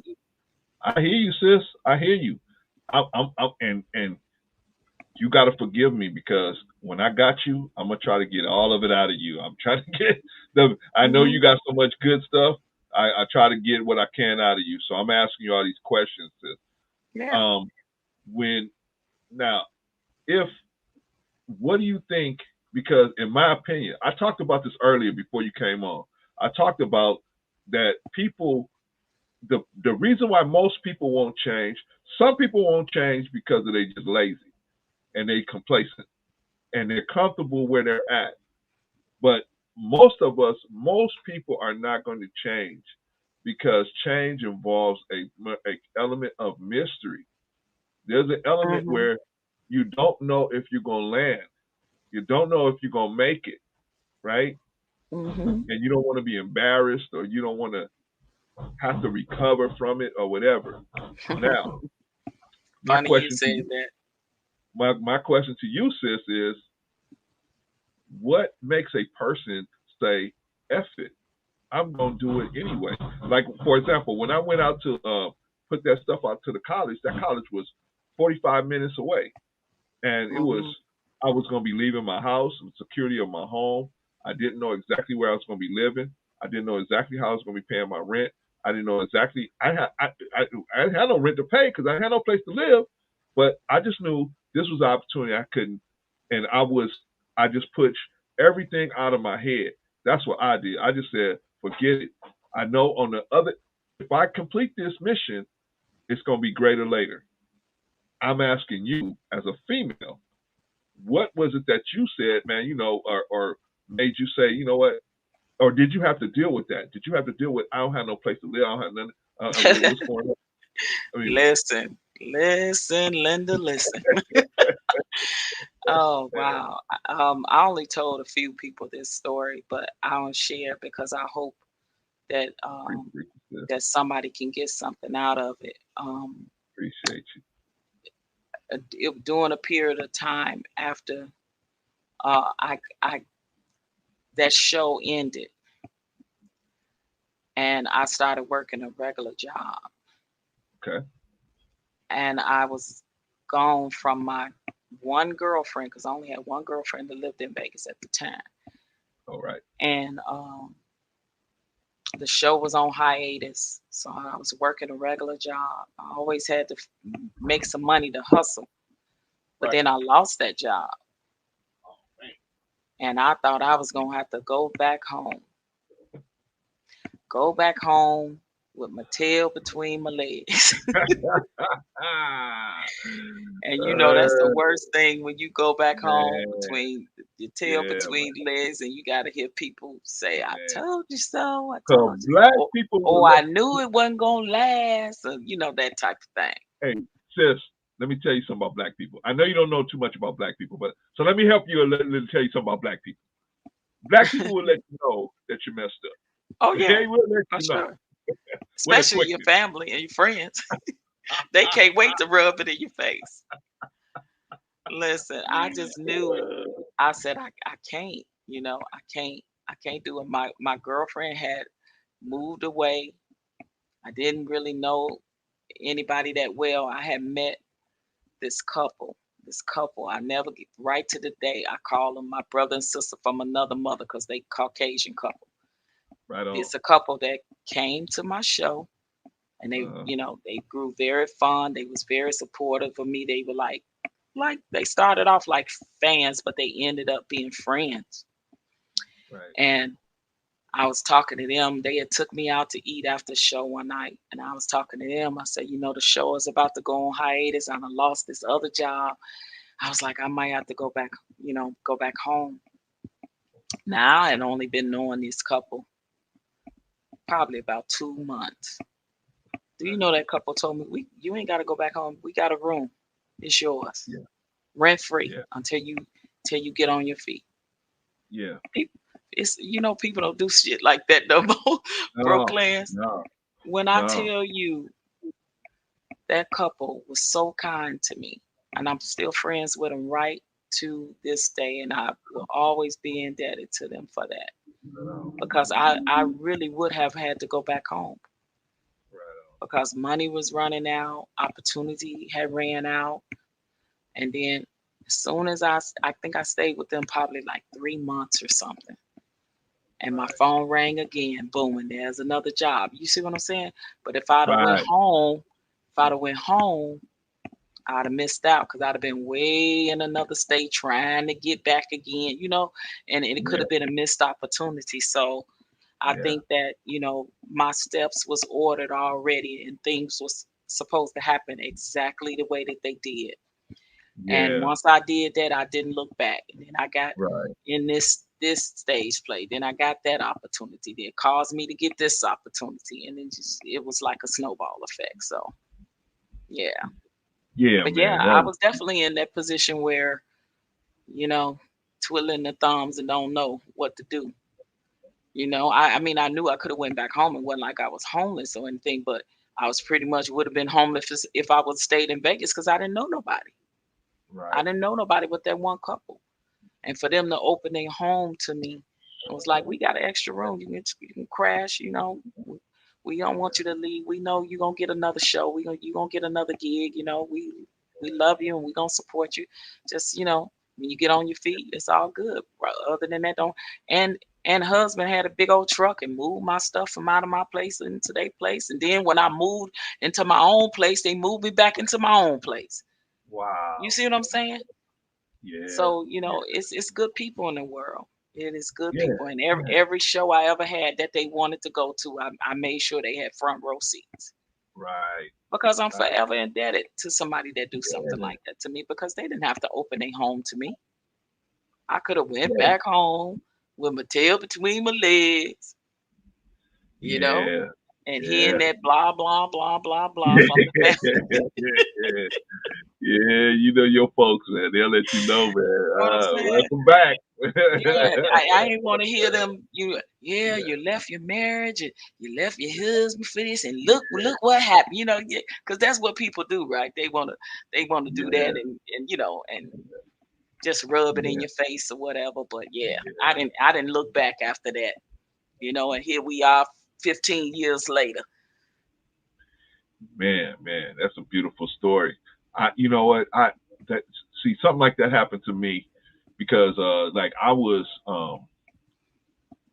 I spent a lot of time in the Nation of Islam. I spent a lot of time in the Nation of still, I heard you say that. Yeah. yes, yes, and so, they make no bones about who they feel is responsible for the situation that's out here, right? And but uh, as I grew up and got the, got a deeper understanding of the message, I realized that the the the the message wasn't so much about every particular white person. It was about the because they are also under a certain they are under certain messages that are coming to them as well.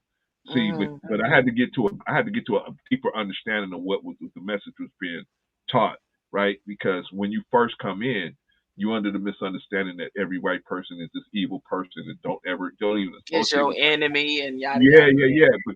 But Hmm. that's because you have an elementary understanding. You have to grow in understanding, and then you get to the point where you realize, okay, we ain't talking about every white person. We talking about those of them that's trying to make this situation like this, and Right. every white person is not like that, right? Right. So, but you have to grow in that understanding, right? So I'm gonna tell you when I got that, I got a full understanding a couple years ago, and I had a really, uh, I would say about 4 or 5 years ago, I had a real bad health scare, and I was in the hospital and I couldn't breathe, and I was kept telling the nurses I'm not getting. They had me on an oxygen machine. This is right before the pandemic, right before all of that started happening, about maybe a year or so before that. And so I kept telling them, I said, I can't breathe, I can't breathe, I can't breathe. They rushed me out of my house, rushed me to the and so I had so many people waiting. They had us literally outside on the gurneys outside of the Hey, Rush. They had us outside on the gurneys, outside of the ER. The door to actually bring you into the hospital. We were outside. It was about 3 or 4 of us on gurneys out there, right? Oh wow. Me, I'm on this. I was on this. The Like a oxygen breathing tank. machine. Mm-hmm. Yeah, I was on an oxygen tank. Just the little ones that go in your nose, right? But I was telling them, hey, I'm, Mm-hmm. I'm not getting enough oxygen. Something's going on. What's happening? What's happening? What's happening? They they they took when they finally took me in. They put me in a room, right? And they still had this. And so I'm telling these other nurses, even to a brother, it was a black doctor. It was a black doctor. I kept telling him, I said, man, I can't breathe. I can't breathe. I'm hollering at him from the room because I see him at the ER table. And he's like, hey, wait a minute. We'll get to you when we get to you. Hold on, we'll get to you. Just give us a minute. And they kept telling me that. And I'm like, when you feel yourself dying, you're trying to tell Mm-hmm. somebody, hey, I'm dying here. Wow. I'm feeling myself dying here. But they're like, oh, we'll get to you when we get to you, right? Right. So I kept telling them. And so all different shades of people came in there saying, Mr. Williams, calm down. Mr. Calm down, calm down, calm down. And that's my government name. So calm down, calm down, calm down. I'm like, hey, I can't breathe. I Mm-hmm. cannot breathe. So you need to get me. So that what they did, they have right before they put that trachea down your throat, they have this mask that they put on your face, right? Mm-hmm. So a white lady came in there and said, oh my God, sir, I'll help you right now. I'll help you right now. She got the mask and put the mask on my face, and that gave me a little more time. That gave me a little more time, but that helped me. That actually saved my life. They was able to put me out, knock me out, and do whatever they had to do because I had some kidney issues. Still do, but I had some kidney issues Mm-hmm. that was flaring up and I didn't know about. So anyway, long story short, not only was the white lady was the one, and you know why? You know why they helped me, Patricia? You know why she helped me? Why? It wasn't because I was black. It wasn't because I was white. It wasn't because she was white. It wasn't because It wasn't nothing because she saw human beings struggling. Right. In distress. Yeah. And that's it. That's Mm-hmm. it. Same thing with so they put me upstairs, and same thing with the white boy that was my nurse. He didn't have no he didn't care nothing about whether I was black or white or nothing. He just saw a human being and stressed out. And they had me. I was there for about 3 or 4 days till I got back on my feet. And I was like, man. And I wrote the hospital because I wanted them to know that they did this.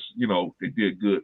But my point is, I had to take the long way around to find out what you talking about now. I had to take the long way Right. around to find that out. Mm-hmm. Happens all the time. Sometimes people that don't look like us be the ones. Sometimes that can end up being that savior to you. So Yeah, listen, I know that I have white allies. You understand? But the right, other system I'm fighting is called white supremacy. That's a different right, system. So I, right. I and I know the difference between the two, right? Exactly, So you just exactly. you gotta know the difference between who your friends and who your foes are, You when it gonna meet comes to that. you gonna meet some good black people. You are gonna meet some good white Exactly. people. Man, You are I gonna meet look, some I bad done black people. You are gonna meet some listen. bad white people. It Exactly. just you gotta. So that's where the discernment come in. You got to know how to discern who's bad. Like for example, Black TV and Rush. Are they bad people? No. Sometimes they come like it, but they don't. Rush, what's going on with you? Black, what's going on with you, man? Yo, salute to you. Definitely a dope subject matter, man. Like this is a discussion that needs to be, have on a platform like this. You're Yeah, appreciate you, Yeah, how brother Rush. y'all doing this evening? Yeah, this is definitely because I love hearing people's stories of the highs and the Oh, lows. You know what I mean? Because let's be real, it ain't always been pretty, right? So right. I think if we can be raw and be honest with our stories, that we can help somebody else. So that's what I always try to do. Hmm. Try to do my life wasn't all peaches and cream, you know. Me either. Me either, sis. Me and you, we on the same page. Brother Rush, and then we're gonna get to you, E Black. Brother Rush, what do you have to say about what we've been talking about so far? It's 2022. Who's holding you back, Rush? Who's stopping you from getting whatever you want to get accomplished in this life? Who's stopping you, man? Nobody's stopping me, man. The You just gotta system? have a steadfast spirit and just keep, Okay. persevering through the adversity in life. You know what I mean? For example, with the white girl you posted up on there, you know what I mean? She could easily pick up 2 other jobs to get that bread up, you know what I mean?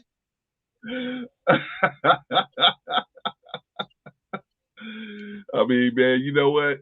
Hey, real talk. She probably could, but maybe not. Maybe not. Maybe she was just in a situation where she just, you know, she didn't look, well, put it like this. She didn't look like she was into uh going and getting it. You know what I mean? You see some people they gotta go get a spirit. She didn't look like that to me, but if she will, she will. But the opportunity is there. You in America, you got an opportunity. You can go out and get I a mean, job, yo, right? if you're if, if you're in a position where you try to get some change together to get some grub for the whole week, you know what I mean? That's clear sign you should get like 2 other gigs or something, you know what I mean? Not just one I hear gig, you. you know? I hear you, brother. I hear you. But what's holding her back? What do you think is holding her back? There's nothing holding her back. She just choose not to go get that extra bread, you know what I mean? Yeah, yeah. I hear you, brother. Listen, Brother. man, I live in a world where you're a man get no excuses, man. It's either you get it done or Yeah. you don't. You know what I mean? That's simple. True indeed. True indeed. True indeed. And that is true for men. Definitely. Let me pass the ball to E Black. E Black TV. What's What's going going on with on? you, brother? What's going on, my guy? I finally get to catch you. Yeah, man. You always coming in, man, just putting things in the comment won't cam up. I don't know what's going on with you, man. I don't Man, know. nah, you Maybe you in a big, sometimes you be having some goofies on here and I can't be seen with these maybe you in a cats. big stage play like Patrice, man. You can't cam up, man, because you under contract or whatever. You can't cam Nah, up. Man. I understand, nah, What's going on with you, 2020. man? What do you think about what we talking about, man? It's 2022. What's the reason why? Who's holding E Black back, man? Who's holding you back? Why can't you be the best version of yourself? Is it the government, the system, white people, black people, green people? Who's holding you back, man? The devil, the demons? Who's holding you back, brother? I mean, in all reality, it's only I'm holding my back, my doubts, my fears, anything that's self-consciously trying to hold me back. That's what's holding me back. I mean, we can still talk about the empirical European patriarchal system. You know, we can still talk about those things, but for the most part, you know, the devil holds us back. The devil tries to play games with us, but for the most How? part, well, what the devil will do is make you feel as if you owe him something. You know, How, the how, how do devil, you know? like for instance, in a lot of Brother, hold ways, on, E Black. E Black. The reason why I'm mhm, asking, I'm not trying to chase you all over the yard. What I'm trying to do is I want people to have when they listen to this, I want them to have a realistic way of walking away from getting around these issues. So that's why I keep asking you, what does that mean? What is it? Because I'm trying to have a concrete way for them to understand, how to get out of this situation. So that's why. yeah, Okay. All right, yeah, I brother. So, understand. I understand. okay. All right. So like I said, sometimes the devil will put hindrances in your way. Like for instance, put people who don't have your best interests in your way or fake friends in your way. These are things that hold you back, but you have to be mindful of your environment and what's going on. These people don't care about your spirit. They don't care about your development. So they'll do whatever it takes to hold you back. You get what I'm saying? I Like hear you. like You know what I mean? Like the other day, I got stopped by the police for nothing. You know what I mean? Like for nothing, like literally Oh nothing. wow. They said I got. They said I was, and this was in Atlanta, Cobb County. They said I was running. They said I was running a light, but then there was somebody right in front of me. I'm like, how we both ran the light? The person said, well, both of y'all ran the light, but you one of the people that stopped. I was like, that don't make no sense. So stuff like that. Because Did now you I get a gotta pay. ticket? Yeah, I got a ticket. I'm sorry, brother. I'm sorry. They see me, but from my understanding, they see me. I was in a Camaro with out of state tax plates. I'm sorry, and they just was, it's typical Jerry stop. So Like Andy Griffin Mayberry, he give you a ticket because you got out of town place. yeah, yeah. So it's like stuff like that will hold you back because that will put you in the cycle of either paying bills or getting your license suspended because it was out of state. You get what I'm saying? So you know I how hear that you. go. I hear you, brother, and you might as well just pay the ticket instead of going back and fighting and all that. But my thing is this, brother. Hmm. My thing is this. When you say the devil is holding us back, and the Hmm. devil is putting these things, how do we get around that? What's the way around that? Well, the best way I've always said is understanding what's going on. Giving God His glory, praying on things, saying hey man, what's going on? I see all this fakery around me. I see all this haterism. I see all this sick behavior. I see the goofies around me. What am I to do? Praying, having patience. These are things that are necessary to see clearly in your life. Like I said, I mean, we all love to talk about, hey, it's all about me and nobody's stopping me. But let's be real. These cats out here really don't want you to succeed. These cats will Okay, put things in front of your way. They will talk behind your back. They will put stumbling blocks in your way to see your success. okay. So is it the person that's trying to stand in your way, or is it you allowing them to stand in your way? Which one is it? Which one It is could be the both. greater? It could be both. Man, like like I said, man, there are people, man, there are just so many vindictive people out here, man. People that work with you who hate, who snitch on you because you're 5 minutes late. You know what I mean? There's the people who call the police on you when you're having a Wait, good wait, wait, time. wait, wait, wait, wait, wait, wait. They snitch on you because you 5 minutes late to a job, right? Yeah, Okay, but they are the person that snitched on you. They getting paid for that whole hour, and they had to work that whole hour. You yeah. came in and didn't work that whole hour, and you still getting the same pay. But we all know How what is a that? hater is, though. We know what a hater is. Come on now, I'm that's trying to see. set it up, man. I'm trying to We set it know what up. a hater. I know you're going on this self accountability stuff, but I know man, how your folks. I know how your folks are. Your folks, that's a snitch to y'all. Your folks.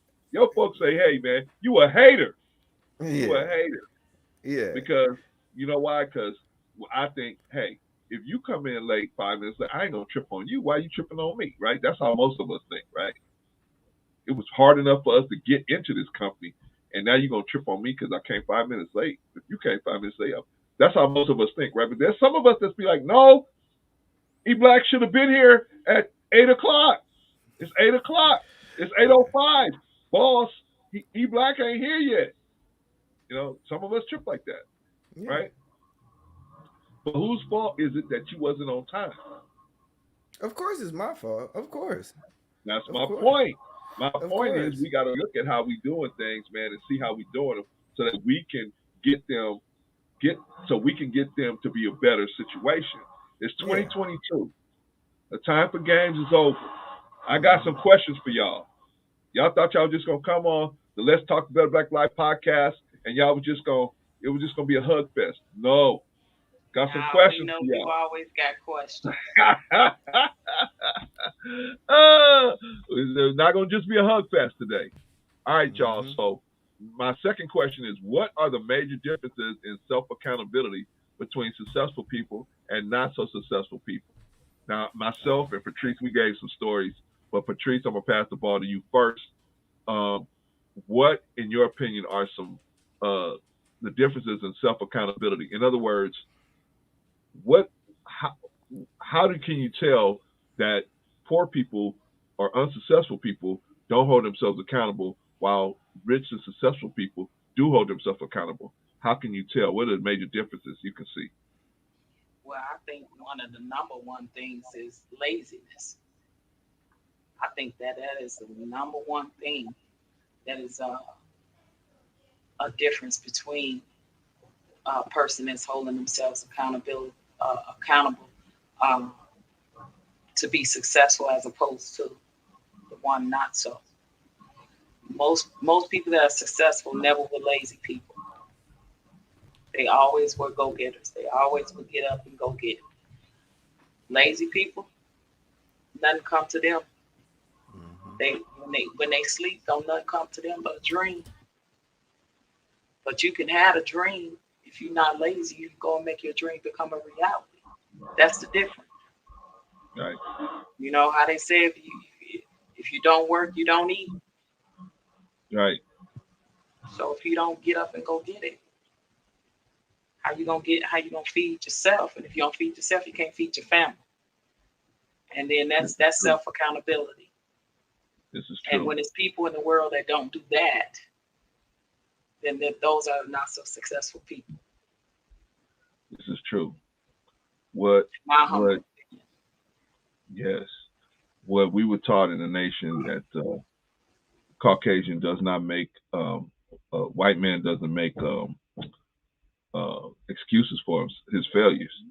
He does not make excuses for his failures. That's why he's so successful, because he don't make no excuses to him. He don't excuse himself. If it didn't work this time, he don't just stop. He keep on going, right?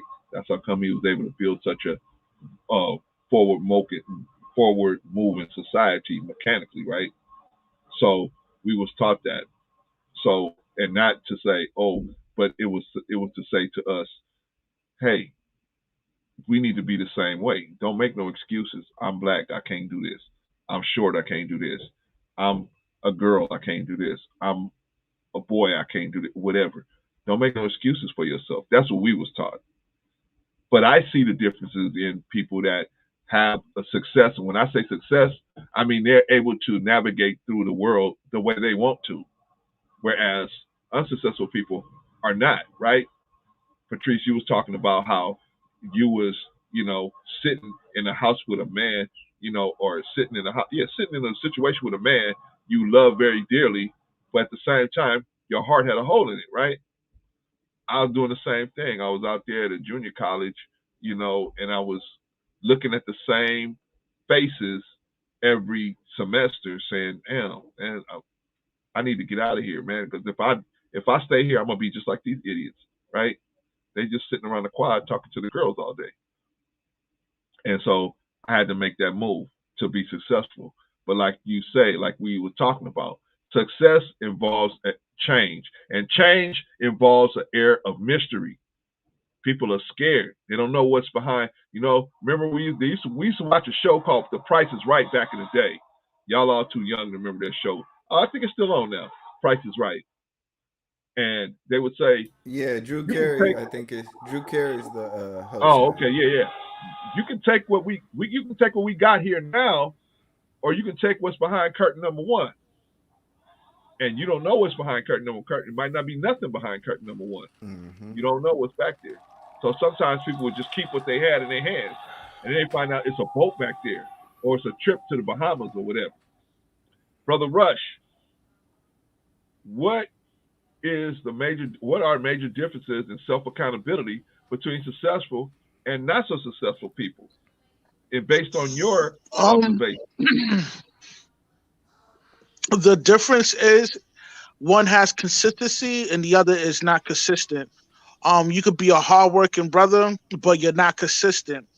For example, in order to reach to the high levels of your job, yo, you got to show that you're disciplined and you're on point like a scoreboard, which means that you're never late for work. You're always the first one there, and you're the last one to leave. If you do that long enough, people will value your work ethics, and they're gonna promote you. That's simple. You know what I mean? Right. So I bet let me see if I understand what you're saying for the people that's just tuning in.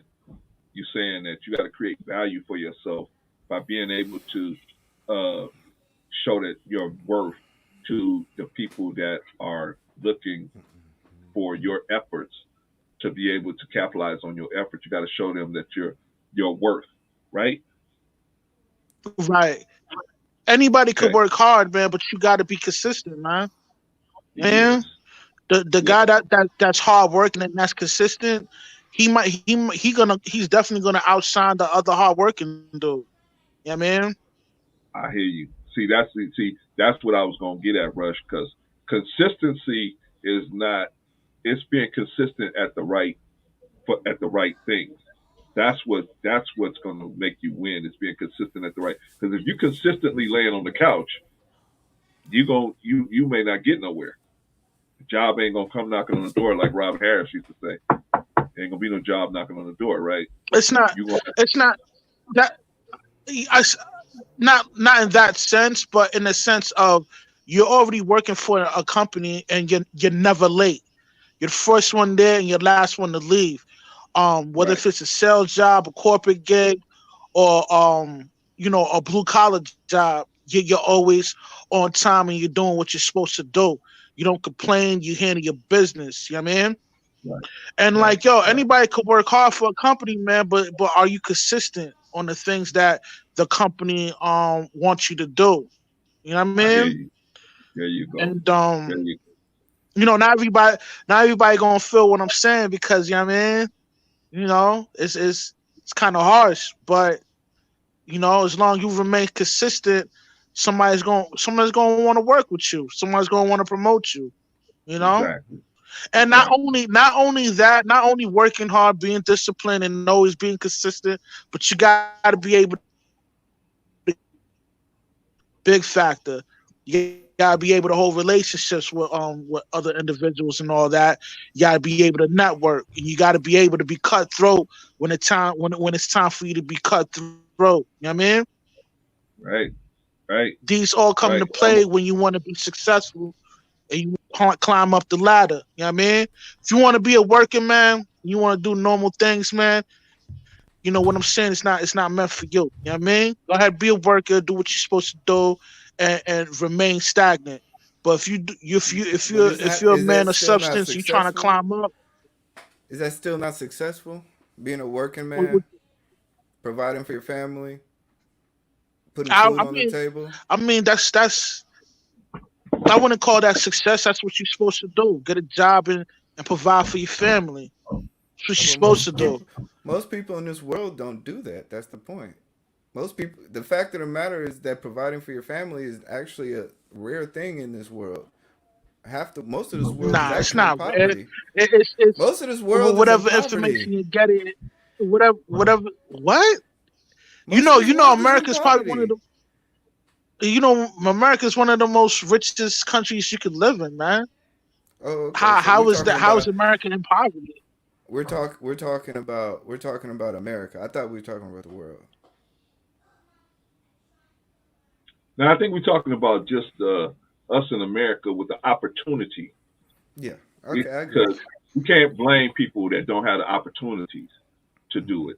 But we talking about people that have actually have the opportunity. Like, I don't know if you saw the video of the girl that I was showing when I first came on, where she was talking about how she had 70 cents in her pocket cash, and she had another on her credit card, and she went to the store to put it all together to buy some top ramen noodles, so she could eat top ramen noodles for the rest of the week. You know what I mean? Because that's how broke she was. And we me Okay, I came okay, right in on that. And I saw the video up, but I didn't see the video itself. So that I was going to ask you to explain, because were you using her scenario as the subject matter. So okay. Yeah, Yeah, I because was showing. when you said successful, it's still relative, in my opinion. Unless you're saying, above average is successful, and below average is non-successful, or just living average is, in a lot of ways, can be successful. Well, Because Rush. Cause remember, we're black. We're not even supposed to make it past 25. I'm successful. I'm a black man who lived in the hood. I consider that a success. I mean, I'm not, yo, listen, man, I'm not here to knock the working man. The working man doing his thing, man. If if Okay. if you don't make enough,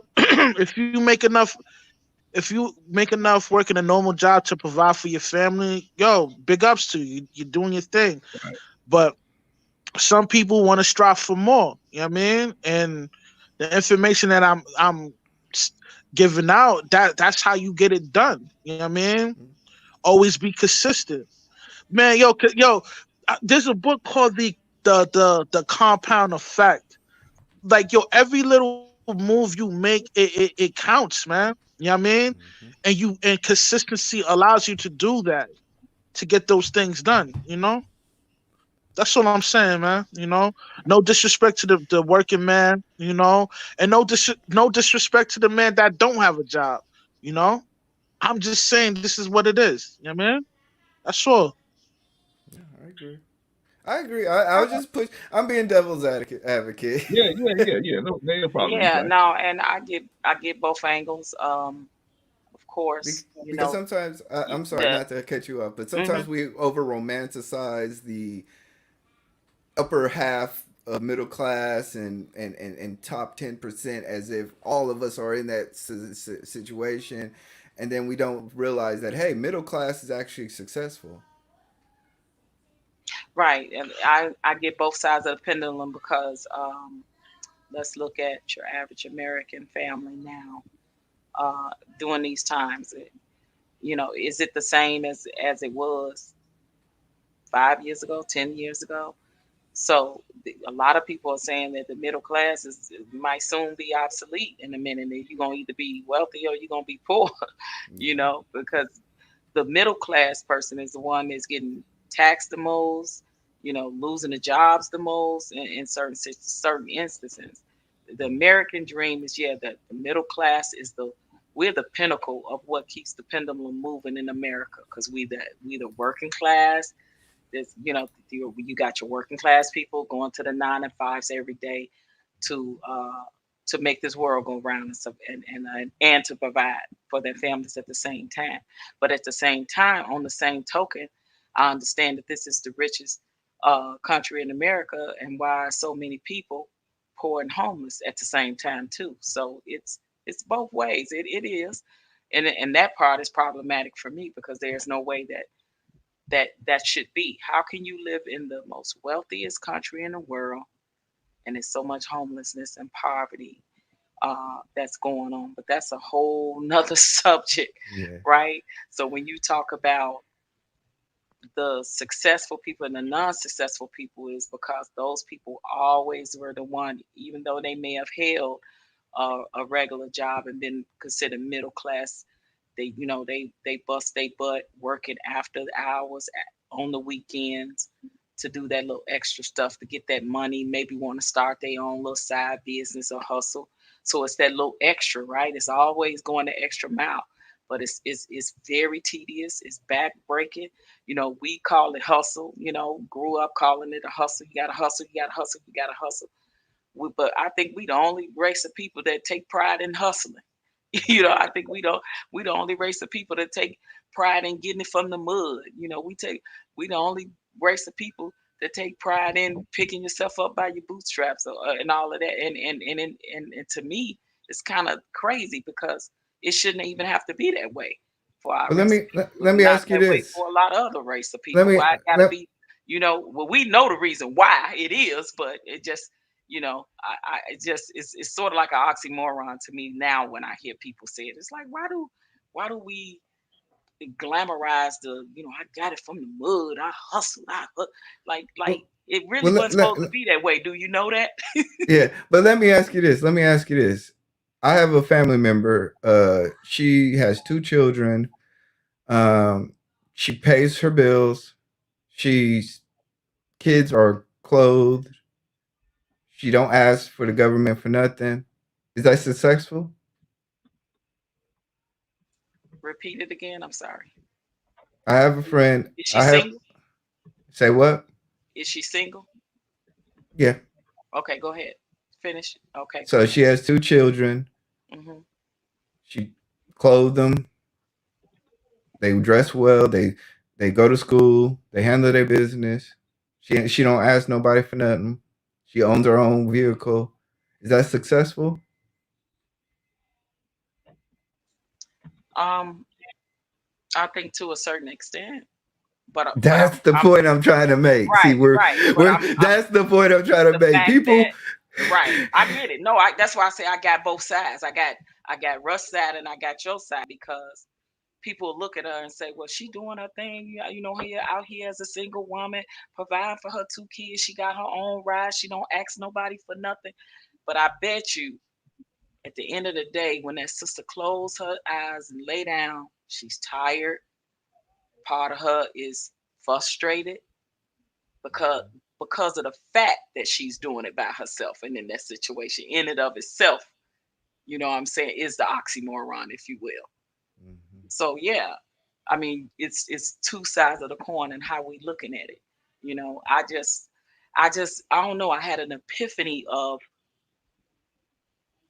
how we as a people are so glad to, happy and glamorize that I get it from the mud and I'm a hustler, and a deeper thought came to me, is to say, but why though? Why should we had to get it from the mud? Why should we had to work extra hard? Because we know we have to work the extra hard hours, longer, hustle, bustle, grind, whatever y'all calling it these days. We have to always do that, as opposed to our white counterparts that don't, in a lot of senses. So something went off in my brain as to say, why do I mean, I understand you are proud of your accomplishments and what you work hard for, but it's that whole grind, get it from the mud. It's the mentality of, like, if you really think about it, it's like, why do we even have to glorify that in that sense when it really shouldn't be that way in the first place? Sort of like, why in the hell are we living in the richest country in the world when we got so many poor homeless people? It's like that oxymoron Yeah. for me. Okay. Okay. Good. I'm glad you brought that up, Patrice. Let's answer that question. How can we be living in the richest? Wait a minute. Wait. First, I didn't let E Black answer this question. Let me let E Black answer this question, because he thought he was gonna get away by all of that, you know, hodgepodge that he was talking. He thought he was gonna get away from the question. He thinks he's slick because he's a computer programmer and all of that. But hey, I got him. I'm gonna nail him down. I ain't gonna let him go nowhere. E Black, what are the major differences in self accountability between successful people and the not so successful people, in your opinion? The major differences are the ability to be self-reliant and say no. Um, I've seen a countless amount of times to where people are easily attached to other people. They go run with the pack. They don't have a independent bone in their body. The successful people are the people who are able to say no. I'm doing it my way. I'm able to move in my accord. I've always noticed that the people who the people who when you look at their success stories, they said I did it my way, and I didn't accept no for answer, and I'm not accept the treatment that I'm going to get. I'm going to go out and get it the way I want to. So that to me was the major difference, because like I said, I have friends and I could just tell, like, I could tell their anchors. One has mommy issues. He knows that anytime he gets kicked out of an apartment or he needs food, he can go to mama. I never had that. So I had to be like, yo, I can't stay up till 3 o'clock. I got to go to work. You know what I mean? Like I had to be accountable for myself, so I had to have the ability to say no. I had to be self-reliant to be like, yo, this is how I'm going to live. I'm not going to run with you guys. I just because I have vacation time and I can call off tomorrow doesn't mean I have to. I have a standard that I'm trying to live by. So, I think the ability to say no and be self-reliant separates a lot of the successful and not so successful, because the people who are able to be, to think about what they need to be able to be doing are the most successful people out there. They don't follow along with the crowd. Okay. So Brother Rush made a comment a while ago, and he said that people are cutthroat when they need to be. Now, people that are not, I noticed that people that are not that quote unquote successful, meaning that they don't have financial issues as tough as the rest of us. They don't use the word cutthroat. While people that are not doing as well, they'll use the word cutthroat, talking in terms of dealing with people on a how to get things accomplished road, right? And so, is it really cutthroat to cut off relationships that are not benefiting you? Is that cutthroat? Is that what's sometimes you have to be cutthroat, right? Sometimes you got relationships. If you listen to Patrice's story, she had to cut a relationship and and go for her dream. It was either her dream or stay in a relationship that was ultimately she saw it wasn't good for her. Same thing with me. I mean, I was working for a company. They saw that relationship wasn't going anywhere. They had to cut me loose. Okay? So I mean, it just depends on the way we're looking at it. But I have another question for y'all. I have another question. My situation though as a cutthroat. Patrice, come up to the mic. I don't look at mine as a cutthroat decision. I just look at it as a decision. It was sort of like a do or die. Yeah, but I'm saying, Patrice, the people that would that for whatever reason would never even have the guts to do that, right. They look at it as cutthroat. That's what I'm saying. See the difference in the See, my mentality? perception of cutthroat is something different because I'm thinking about like do anything to Well, you in the anybody, entertainment industry. anywhere, Oh, anytime to okay. get what you want type of cutthroat. Okay, you in the entertainment industry, Patrice. That's cutthroat mean a whole different thing. Oh We yeah, we now regular it's some people. real cutthroat in that. Right, It's exactly. it's So real we cutthroat in that. we talk about regular people having the issues that we talk about, where you have a dream or you have something that you want to do, and you see that the window of opportunity is closing, but you got an opportunity. What's holding you back and stopping you, right? And so some people will say, well, because I was willing to put my marriage on the line, or I'm willing to do this or whatever, that's cutthroat. But that's not cutthroat. It's just you got to do what you got to do. Right. So that being said, let me get to this other question, y'all, and then we come back to the cutthroat, because I want to hear y'all. I want to hear y'all answers to this question. You guys brought this up. You guys said this is one of the richest countries. Well, Russia is one of the richest countries on the planet, right? How come we have so many people living in poverty if we have all this opportunity and all these resources and all these things to help people not be broke, not be starving? We got American citizens starving to death out here. We got U.S. veterans. Both my parents were vets. We got U.S. I wouldn't be here if it wasn't for the U.S. Army. They met in the Army, right? We got U.S. veterans out here starving to death, living on the streets. What is going on in America? What is the problem?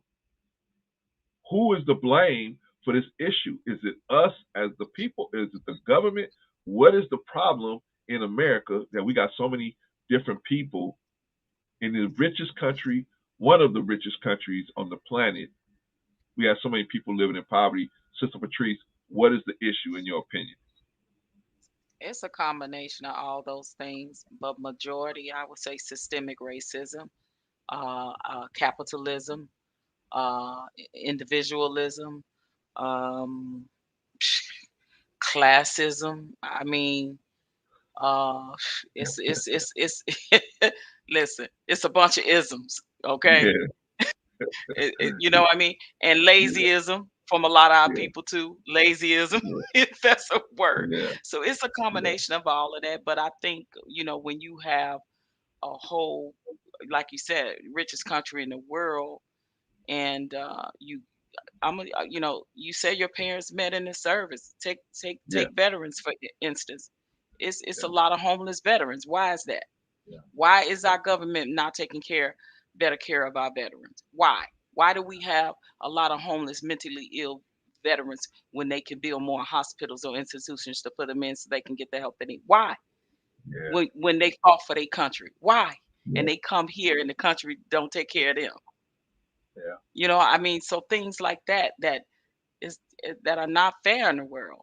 And then yeah, you gotta some generations of some of our folk that just have no don't have any get up and go. Hope is gone. Everything. Uh Laziness. It's yeah, a bunch of isms. Uh yeah, but but the very government that they serve their country for is the ones that's doing them the worst when you yeah, really think about it. So they number one first because they control everything, right? right. We saw how much money they just pushed out for this pandemic. We saw that. See, people want to say they ain't got it, but they got it. There's many resources of way they can help better. But what rules this world? What rules? We know that the corruptness of politics play a major part in it as well. People have God complexes that sit on high, and that make decisions that affect all our lives in one shape, form, or fashion, whether it be through taxation, capitalism, imperialism, all of that I just named. It affects all of us, whether it's directly or indirectly. We think sometimes that it don't, but trust me, every time you look at that paycheck stub when you get paid, or when Uncle Sam is taking his before you get yours, oh yeah, we paying. All right, so I'm gonna come back to you. You ain't gonna get away with that one, Patrice. That was a nice answer, but I'm gonna make you open that up, Brother Rush. I ain't trying to get rid of nothing. What you talking about? No, Get no. away that easy. You gave us a nice answer, but I'm gonna make you dig deeper. So hold on, Patrice. I'm gonna come back to you. Hold on, Brother Rush. Are you there? You Yeah, still with us? Still it. yeah, I'm Okay, still brother. with y'all, man. Okay, good man, because we need your expert testimony, brother. Um, what? You look like somebody done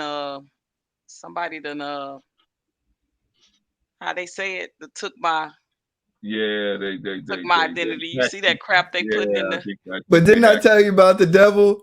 that is you. crazy. They hacked you. The And devil be I said, working. what's going on? I said, The, how can she be Is that talking not and typing at the same time? yeah, I was that's like, crazy. what's going on? yeah, the Okay, devil be working. This is what I be trying to tell okay. y'all, So man. Yeah, just delete that out. I'm gonna change my let me picture block up. you. That's why I be Yeah, changing my picture a lot, but somebody literally just did this. That's yeah, crazy. yeah, yeah. And you know how you could tell it was a fake account because when I blocked it, it didn't block you. Yeah. So yeah, okay. All right, brother Rush. In America, where it is the land of milk and honey, as they say, how can we have so much poverty? How can we have so much hungriness? How can we have so much Um, unsheltered people? it's real simple, man. Bad decisions that they made. You know what I mean? When you make bad decisions and don't plan on certain things in your life, you will be exposed to an unfortunate situation like being homeless. Know what I mean? Okay, I get you. Okay, so uh, what kinds of can you give me some examples of some bad decisions that they made that might have led to their homelessness or All brother, right. they don't want Okay. to say. Wait, let Let's me let me tell y'all one something. Let me tell you something one real quick, brother. one Hold on, we hold don't on. Let me believe in a nuclear family. go ahead, Rush. Can Go I ahead. go? I'll tell you. Yeah, yeah. Yeah, Go ahead, man. Go ahead. we don't believe we don't believe in a nuclear family no more. So therefore, we got to do everything on an individual level instead of combining our income together, copping a house, and doing our own thing. We rather be by ourselves and do our own thing and not put our money together. You know what I'm saying? And Right. it's simple things like that, man. The like if you come from a nuclear family, you might be able to finagle the bagel, not be homeless. You might be able to have a good relationship with your aunt. You give her some bread and all that. She'll probably let you stay in the crib. But nobody respects the nuclear family, so everybody's out doing their own thing. So therefore, you might be led up to in an unfortunate situation like becoming homeless. You know what I mean? And Okay. two, you know, the decisions you make, like if you're only making like a certain dollar amount, you should be seeking something within your budget mean. Now in the United States, everybody kind of go beyond their limits on the budgets. You know what I mean? For example, I do a detail out of I do executive protection. You know what I mean? Which means Right on. I rock a gun, I rock a vest, and I have the same authority as a police officer. You know what I mean? Right But on. I'm not a police officer. I do executive protection. At this detail Right. I work at, this chick, she's a like a middle school teacher, right? She pulls up in the Right. Porsche, right? When she pulled up in Right. the Porsche, I'm like, yo, do you know how much it costs to change those brakes on that Porsche? Because I had a Porsche, so I know Right. I know what the Right. dollar amount is, right? Right. So I asked her, I'm Right. like, yo, do you know how much it costs to change those brakes on that vehicle? She was like, yo, Yeah. nah. I was like, yo, Yeah. $3,000. She was like, Yeah. oh man, damn. Yeah. But she married her. I guess her husband handled all that, whatever.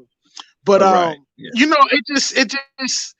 shit like that, man. If you a middle school teacher, you're not making Porsche money. You know what I mean? To keep Right. up with the maintenance of the Porsche money, you gotta have a decent paying job for that. 50, Yeah. 50 grand a year ain't cutting it. You know what I'm saying? Yeah. Especially if Yeah. you got kids involved. You shouldn't be Yeah. driving no Porsche. But I think that was irresponsible. That was a financial decision that was irresponsible, but on her behalf. But her husband's probably caked out, so maybe he'll be end up paying for all that. You know what I mean? But it's shit like that. Financial decisions on purchasing items that you can't barely afford. My nigga, if you Right. don't make Porsche money, man, you shouldn't be driving a Porsche. That simple. You heard? Yeah. Yeah. That's a lot That on you, that man. that goes into how our people a lot of times we live well above our means. We Yeah. do because we like Yeah. to try to keep up with the Joneses. We like to try to flash and flaunt and know we struggling. Know the struggle is real. Like Be Easy said in chat, for real, for real. Most of us, average American people living paycheck to paycheck, and it is what it is. Most of us is one or two paychecks away from being homeless. That's real talk, you know. Yeah. That's real But talk. again, we're in the richest country in America. It's almost a joke, right? Like That's what I'm you trying to gotta figure laugh out. to keep from crying, you I'm know. trying to figure it out. Y'all, I need y'all to help me. E Black.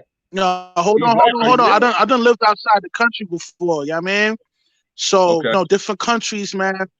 Yeah, I mean, compared to living in like, Haiti or Dominican Republic to America, that's a big difference, man.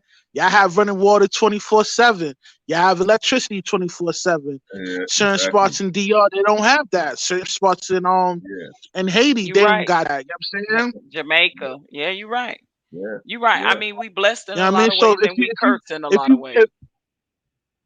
if you travel outside the country, you would know this, that America is one of the richest countries in the land of opportunity. You know what I mean, everybody trying to come to America for a reason because they know when they Right. come out here, they have the opportunity to make some money and provide for their family. A lot of these people, a lot of these immigrants that come from wherever they come from, they take that bread and from America and they help out their families back where they at. You know, they got real estate Right. out there.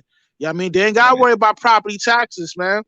Once you buy a Right. house out there, man, like yo, my pops, you know what I mean?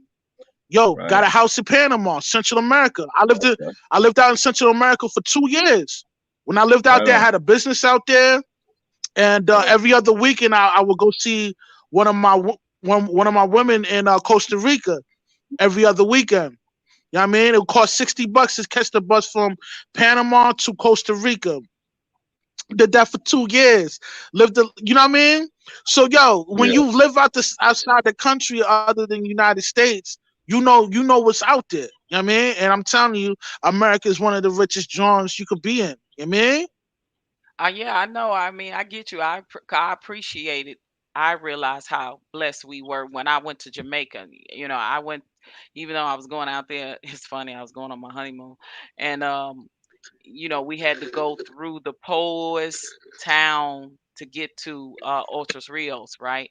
But we had to go through, and we now you think, I thought Chicago had ghetto. Man, I the ghetto, the ghetto and the poverty in Jamaica, certain parts of Jamaica that we went through to get to Otros Rios make Chicago ghetto look like a paradise, man. And that's how I said, wow, we really are. We really are blessed compared to, what I mean? But and it was so funny because those kids that was running, because we was on the like little bus driving through there, and they know that we were tourists, and but it was a genuine smile of happiness on them kids' faces, even though they knew that they were living in those conditions. I saw something that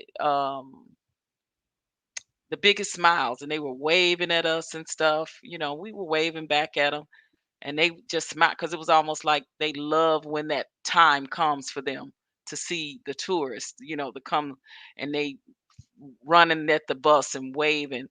And man, and when I tell you, it was absolutely atrocious. Like I was like, wow, wow. It Yeah. just, yeah, it blew my mind. So, Yeah. I get it. It's like, when people say, y'all don't know how blessed y'all are, y'all don't know poverty, and y'all don't know the ghetto, da da.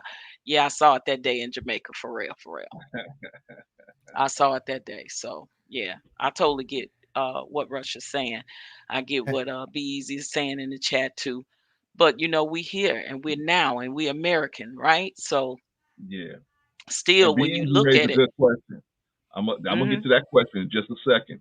I'm sorry, yeah. Patrice. Go ahead. I'm sorry. No, I just want to say, when you hear and you now and you live in a life and you see that you living in one of the richest countries in the world and you still don't understand why things are going the way they going, you still have to question that. And like you said, even the middle class or the people that's living below a little bit below the poverty line, or I should say a little bit above the poverty line, which is what we consider 1, 2 paychecks away from being homeless. Pretty much. Yeah. It's like why is that? Because when you look at things like minimum wage, they go up a little bit here and there every so many years, but that what the average person is making in that particular state for minimum wage, if you got a family of four, it's still not enough. So they say, oh yeah, $15 an hour, that should do it for the average family of four, which is husband, wife, and 2 kids. No, it's not. What world are y'all living in? So the people that's sitting on high making the laws and the rules and setting the minimum wage to where it is, they don't live in that world. But they are so far from it to be able to Yeah. want to make those type of decisions for the American people. That's the part for me is the hypocrisy. Well, that's interesting because I wanted to really kind of, ask kind of ask a little question. Go ahead, brother. Since we're talking about American poverty, right? Isn't it funny that most of the Republican states have poverty, the highest poverty rate? We mean, is it funny? You mean funny as in Wait, that's because I didn't know peculiar? that. Is that a statistic? I did not know Hmm. that. Yeah, But most Republican states have the highest rate of poverty. Alabama, Mississippi, Oh, Texas. yeah, especially the South. I get your point. I get your point. Yeah. You know, yeah, Mm. I think Especially some, southern states. No, you're right. yeah, especially southern states. It's one of those weird little things in which we talk about how it's our mentality and how we need to vote, and but who's really looking out for those who are in the poor? What group of people are looking out to ensure that those that living in poverty can actually move out of poverty? Kentucky. I mean, these are all red states. Are they okay, creating are they okay, creating laws to keep us in poverty? hold on, brother, E Black.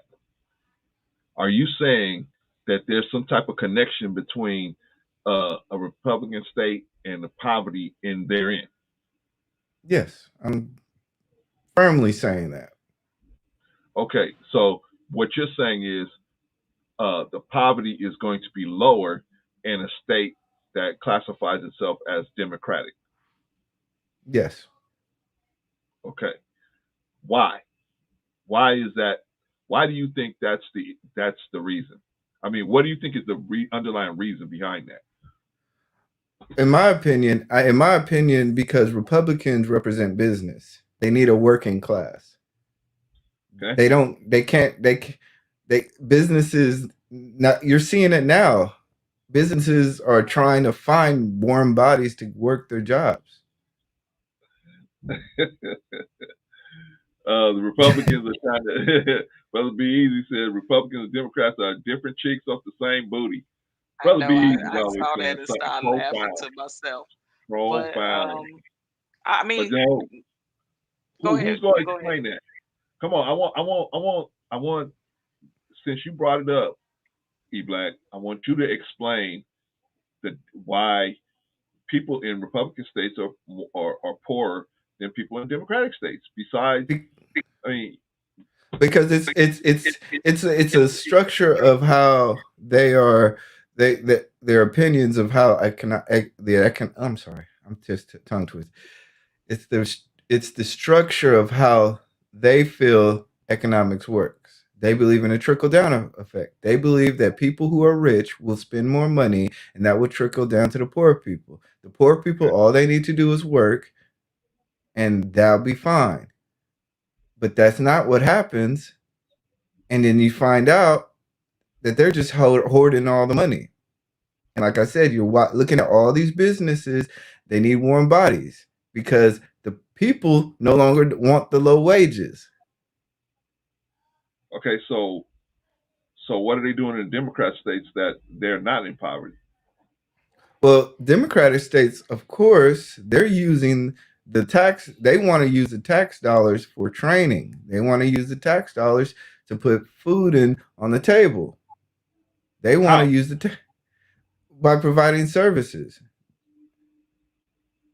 So because they have more services in the Democratic states, they don't have as much poverty. Yeah.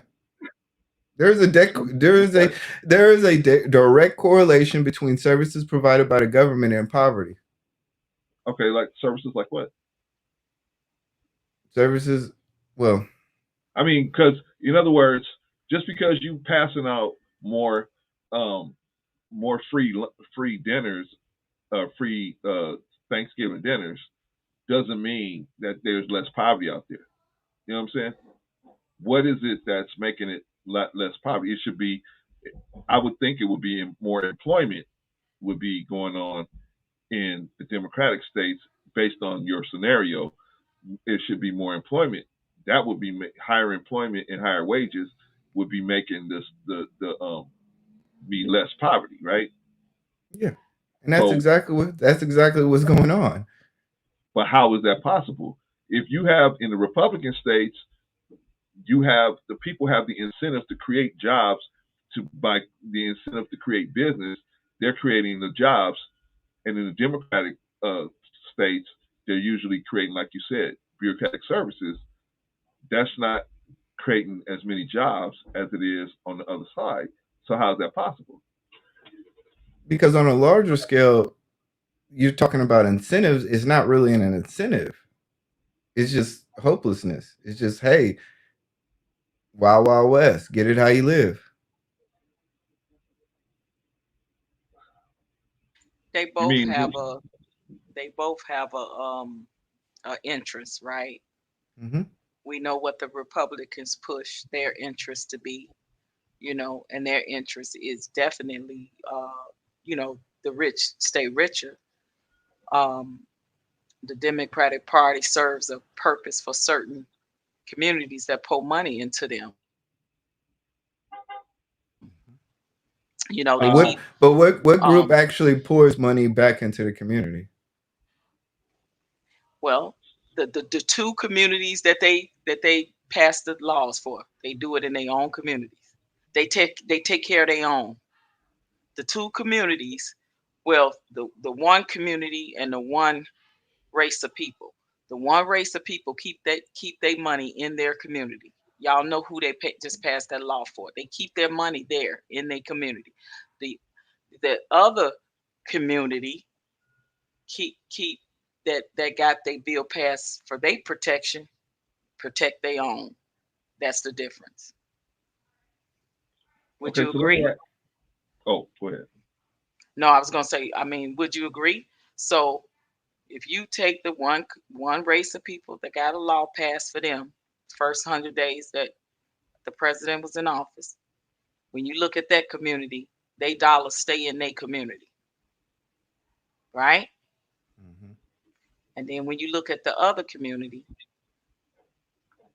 they take care of their own as well. I don't even think they take care of their own. They take care of Oh, the oh, rich. they do, and No, they got the money they though. take care They of the rich because you got places like us, like even what right, Be Easy was saying. You got places like West Virginia. You have places like Kentucky, which are majority white, and they have the but craziest amount of poverty yeah, there. but they got This is about but class. This is not about right, race. and they are a class of people that makes good money. When that community, when I worked for the Obama campaign and I saw what the donations that they was giving, oh, I knew them folks had money. They had money. Mhm. And then the other community, they got money too because they keep it in their community with their businesses. It stays in their community. It ain't like us. I think I will stay in our community, what, 6 hours or something, I heard, if that. Yeah, Yeah, I'm yeah. pretty Our sure. money goes out. It And Yeah, it, goes and out it to go different back, communities. It and doesn't stay. it Yeah, it goes doesn't stay into within the community. that one that just got the law passed for them, for sure. When you talking the beauty salons, the nail shops, etc., etc., it don't But stay in all right, but ours. what yeah, but let me ask you this: what party would actually want to say, "Hey, a state has to hire 10% of its population for minorities"? What party would you think supports that? What party oh, do I think definitely. support it? Hmm. And It's which party definitely. doesn't? Oh, you saying which party support it and which party doesn't? Hmm. Oh, the Democrats support it and the I would think so. Republicans don't. Yeah.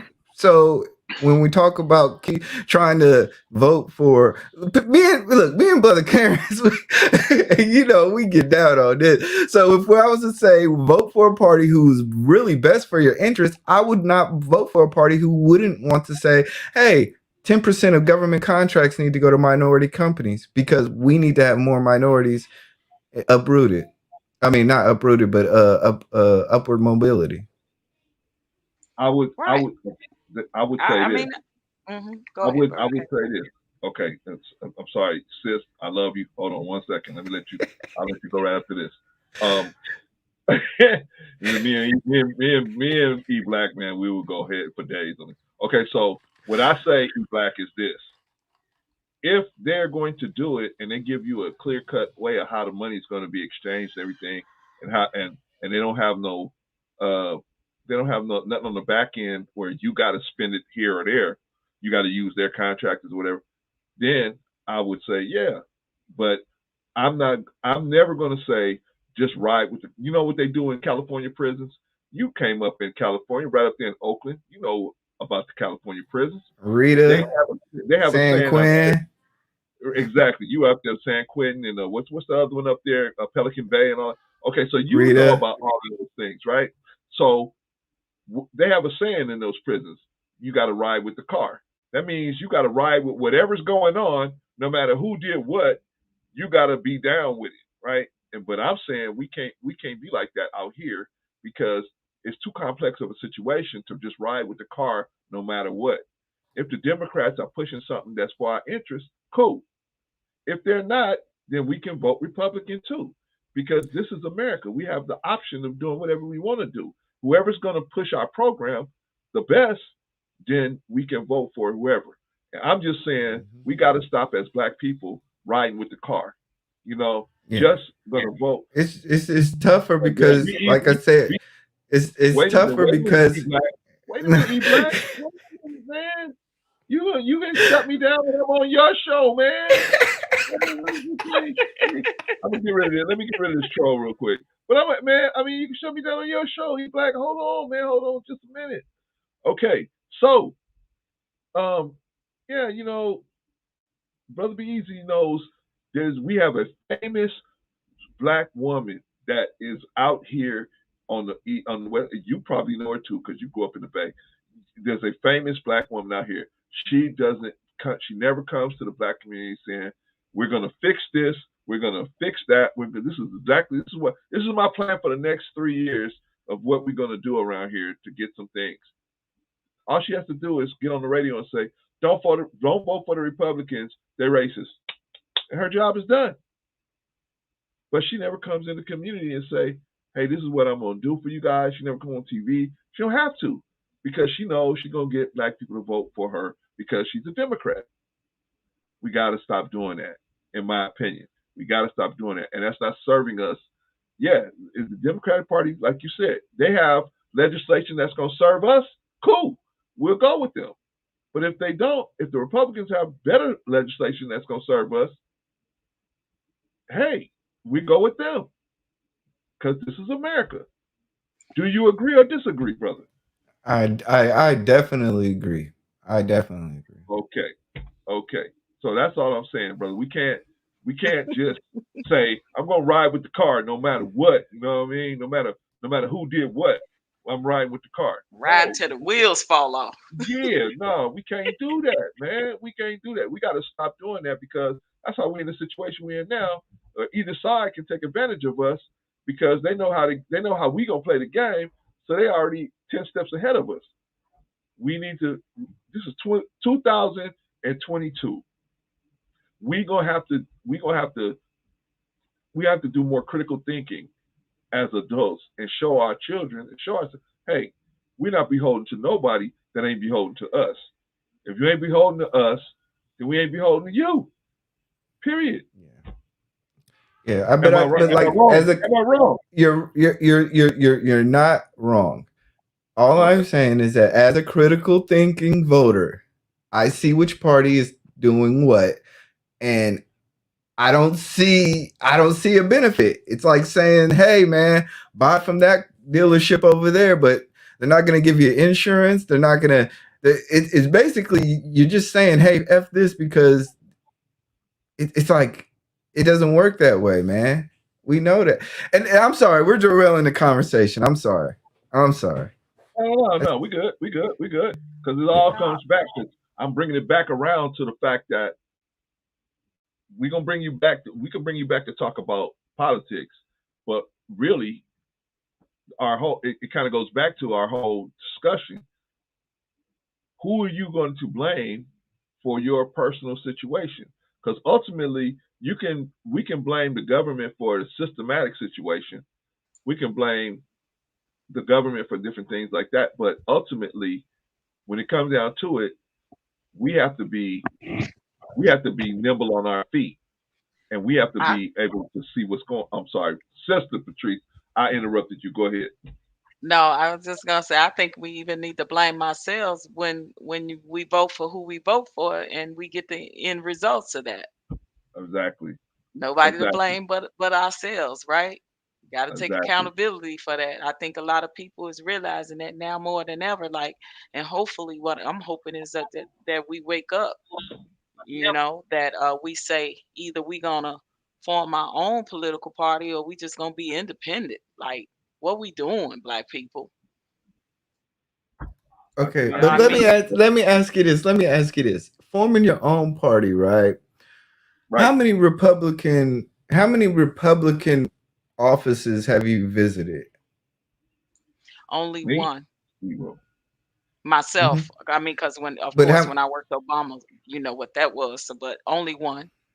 but how far are they in between? Do white people even really use the like in the black neighborhoods? We always see a district Democratic office, but in the white community, they don't even they might have one within 500 miles of each other.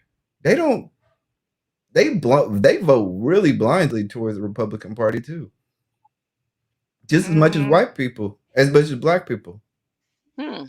I don't know. That's something I would have to look into. I've only visited one in my life, and it was like I'm out here in Arizona, which is a very conservative state. So I'm starting to I look lived in Tucson for about a just while.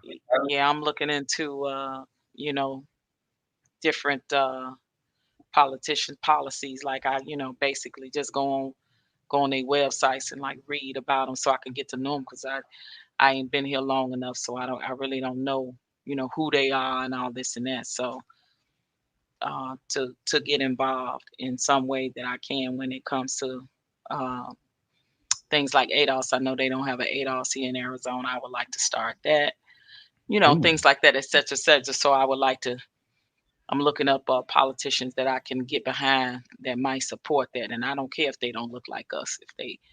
If they say that they'll get behind ADOS, like we got white women for reparations, we got a party of women that's behind ADOS as well doing that. So um, yeah, so something like that. Then I start looking up politicians locally, and see what they policies are, because I'm voting moving forward off of that.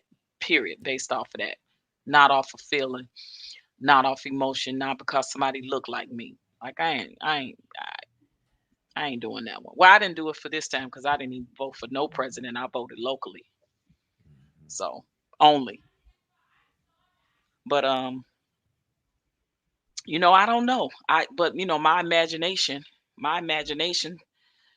it runs away with me like that to think what would that look like, and could our people even get on that? Because I think we've been so conditioned to be one way in how we vote because we were born into it, raised into it. What I mean? It's just, your parents, parents, et cetera, was, you know, Yeah. that way. And it's a tradition. Our way of thinking is still pretty conditioned when it comes to things like that. I just don't think that sometimes we think outside the box. No matter what the results we keep getting, we keep doing the same thing. Now, is that not insanity? Keep doing the same thing and expecting different results. That is the definition of insanity. But we Yeah. keep doing it. Yeah. I don't. Traumatized. We're traumatized into traumatized paralysis. We just stay in that position because we feel like, hey, this is the best, must be the best way to be, instead of analyzing the situation, right? Instead of analyzing the situation and saying, okay, this time it's the Democrats coming through with the program. But see, they don't. That's the problem, Patrice. They don't have to come through with nothing. Told you about the lady that out here in on the West Coast, and she don't have to come up with nothing. She don't have to get on the like most politicians have to get on the TV, get on the radio, and say this is what I'm gonna do. This is the program I'm trying to push. This lady don't have to do nothing, man. She don't even have to go out and campaign nothing. All she gotta do is say, and so we still keep voting for her. Just keep voting for her. Just I keep voting know, and for her. that's too much power for one politician to have.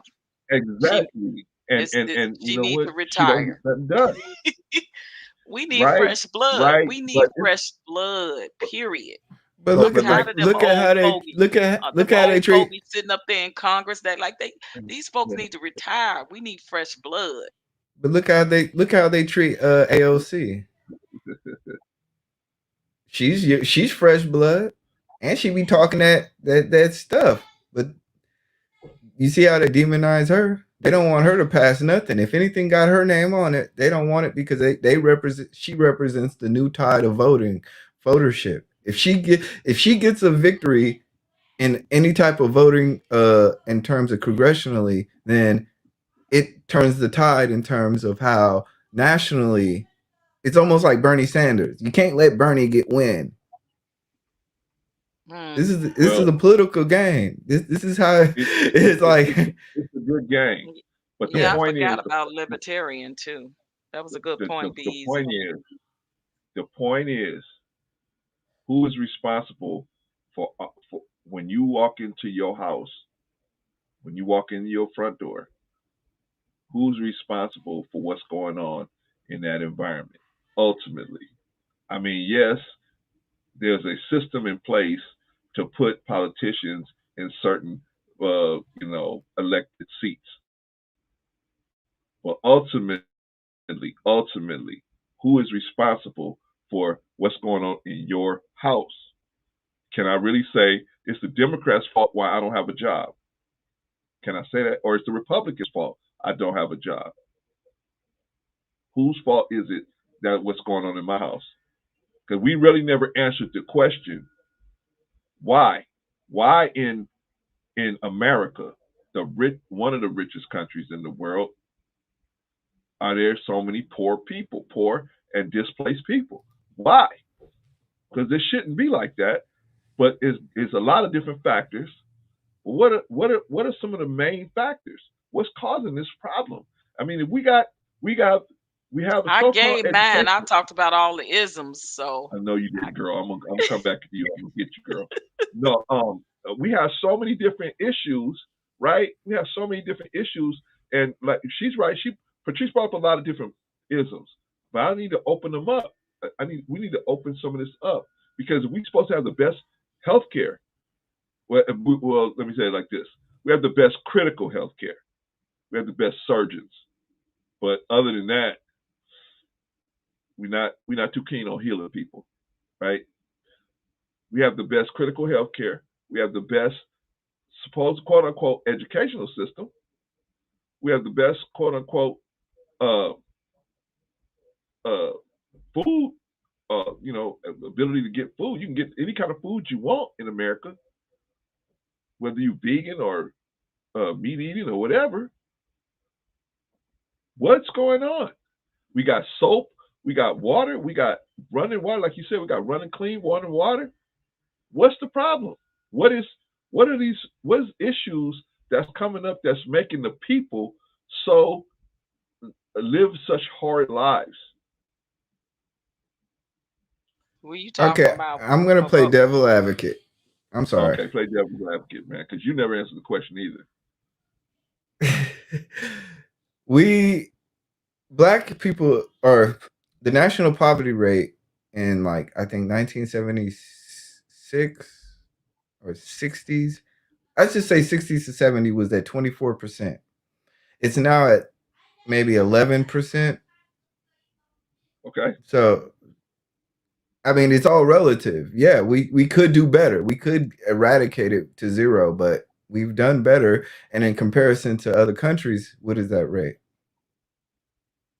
So it's kind of like one of those things to do we really want to eradicate poverty, or do we want to get this rate no, down to a low 3%? Or are we talking about, or do we want to I go mean, back up to 24%? And then, like, would it be better us to go back to 24% and then, like, have a a party to say, hey, we got it back down to 10? It's like, we're already one of the richest countries in the world, and we have, for a large part, contributed to the our country's least amount of poverty okay, but poverty is relative to bigger. the time. Poverty is big business in America. Mhm. Big business, right? A lot of big businesses run off of poverty. The prison systems runs off of poverty. The There's women's helps centers that help women and children and run off of poverty. Poverty is big business, like cancer, big business. So I don't think that they want to see it go away. But what I do think is it's a political football that people can use to try to make the other candidate look bad. Hey, like you said, I reduced poverty this much, and so the incumbent can always tell the other person he haven't even been in office to reduce poverty. Look at I reduced it this much, right? And the other person can say, yeah, they haven't done enough. There's more that they could do. There's more that they could do. Okay, I'm gonna show y'all what I'm trying to get at, because this is what I'm trying to get at. Is Well, the American I just wait, want to say this right quick before you say it. I think our bottom line is they really don't want to get rid of it. you see that she's the only one that could get away with that, right? Y'all see that, right? She's the only one that can get away with that. I gotta let her get away with that. I gotta let her get away with I just had to get that in. I had to let her get away with it, y'all, because I got something for it right now. Okay, if America is such a pie in the sky, we're gonna go around the room. If America is such a pie in the sky, we have the greatest education. Is the American educational system educating the people to a place where they'll be able to take care of themselves, or is there some type of issue in the American educational system that needs some type of help? Because why are so many people living in poverty if we have the richest country and so many opportunities, and immigrants come over here and they become millionaires, and we got people that's born here that can't even get off the ground? Sister Patrice, what is it? What is going on with the American educational system that has us not understanding the opportunities or being able to take advantage of these, preparing us for these opportunities that's out here? Because in a sense, I think we got to come up to the mic, sis.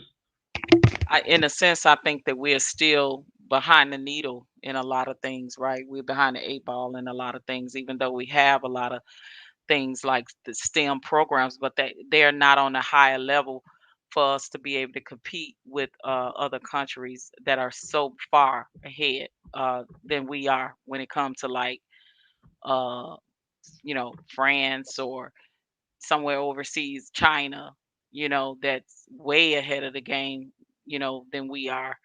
Things like that, I think, play a part in it. But I let E Black go because I know he just put in chat he had to go. So I would like to hear his perspective. Okay.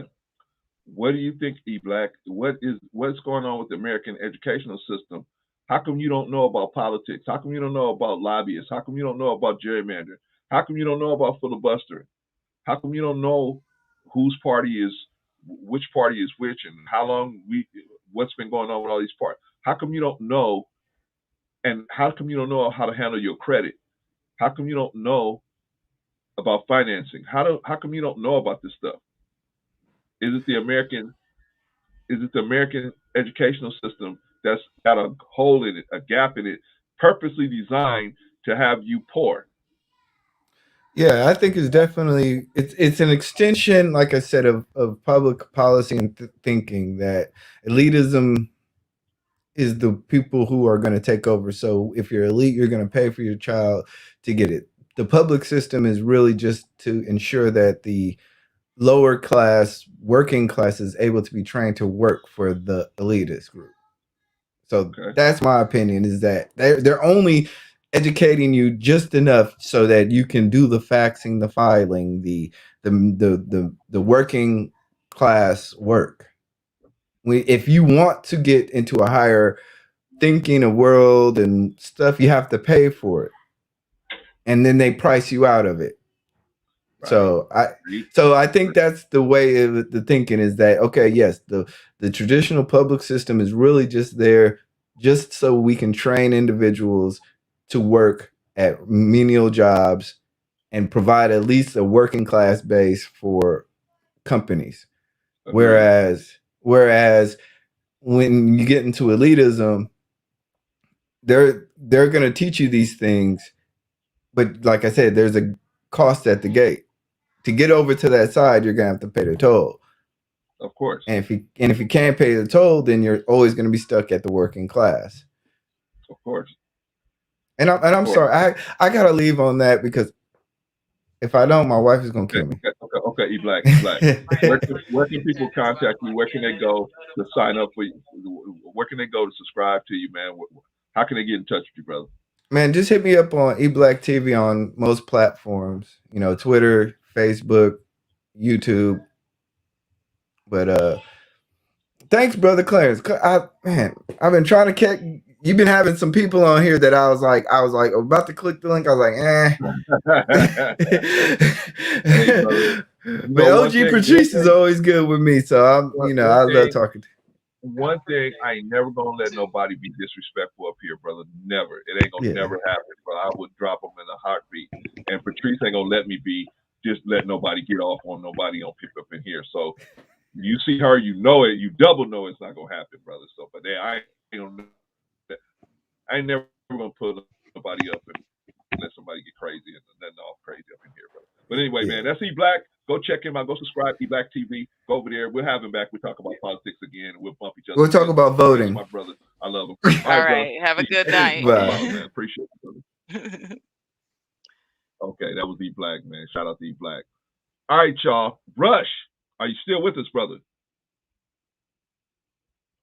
I think Rush had some. Rush did like Rico did a Rico. He fell asleep on us. Did Rush? Right? That's what I was saying. Did Rush fall asleep on us? He did a Rico on us. Rush, you there? No, I'm here, man. Got one of his maybe got one of his damsels that he's entertaining or something. No, he there. You there, Rush? No, I'm here. Oh, you got it back. Yeah, I'm still here, man. Okay, Big Brother Rush. In America, where we have this huge bureaucratic educational system, right? The Department of Education, right? They fund states' school systems. Basically, they tell the states, this is the curriculum we'll pay for. This is stuff you're gonna have to find money on your own to pay for, right? So, right. That being said, the government dictates what is being taught in most of the schools, especially the public schools, right? Why is the government paying for an education that basically handicaps you in a world where competition is the order of the day? Why is the U.S. government doing that? Because it's the biggest hustle. I'm gonna tell you why school is the biggest hustle, especially in college. You got people that's unfamiliar on how these loans work, especially if you're taking a unsubsidized loan, which means if you're taking out 30 bands for the last 4 years you've been going to school, that 30 bands accumulate a certain amount of interest, and they make money off that. They make money off you guys being suckers taking out these loans. You know what I mean? Agreed. But what's the overall purpose? Like, okay, so you got me to keep you in debt, to keep you enslaved. You know what I mean? Okay, so you got me. Well, why, brother? Why do you want me enslaved? Why do you want me in debt? Because they make money off that. They make money off you being in debt off these crazy ass loans. You know what I mean? I get. Same thing with the mortgage game, right? You know what I mean? They let you make a certain amount of dollar amount. You might reach a certain credit score, right? But they main agenda is to sell you a mortgage that you know you're going to fail paying it off. They know your crib's gonna get repossessed by the bank because you can't afford that. A lot of these cats that's slinging these loans to these suckers because they know they can't afford to pay it. And once you can't afford to pay that, there's another bank buys that loan. You know what I mean? And the bank sells it to another bank, and they making money off your demise. You know what I mean? Right, right, right, right. I agree totally, brother. And it's unfortunate because they they've created a situation where that's pretty much 99% of the people are only going to be able to buy things unless they finance them, cars, houses, whatever. They're Right. going to be able to buy them unless they finance them. So yeah, Hmm. and but I'm trying to figure out, Rush, why does the government want me? Besides making money off of me, I know they're making money off me on that loan. But Hmm. what other purpose may they have for having me be connected to these loans, or not connected to a loan, but having this education with such a big gap in it because about because policy you're a, and you're finance? because those instruments and weapons that they use against the working class is to keep you poor. Is to keep you in that position to keep the circus running. I don't know if that makes any kind of Agreed. sense, but Agreed. No, they agreed. It need does. they need workers. They need the working class to keep this country running. You know what I'm saying? If you're able, if 75% of the working class was able to make money moves and do different things, there's not going to be a lot of people working under that working class. So they need a certain amount of people to keep this show going. You know what I mean? I agreed. Agreed.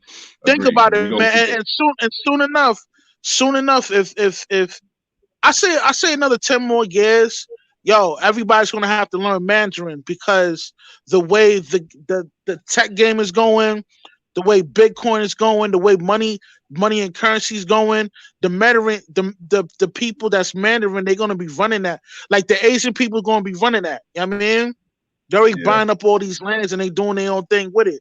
But here's the thing, right?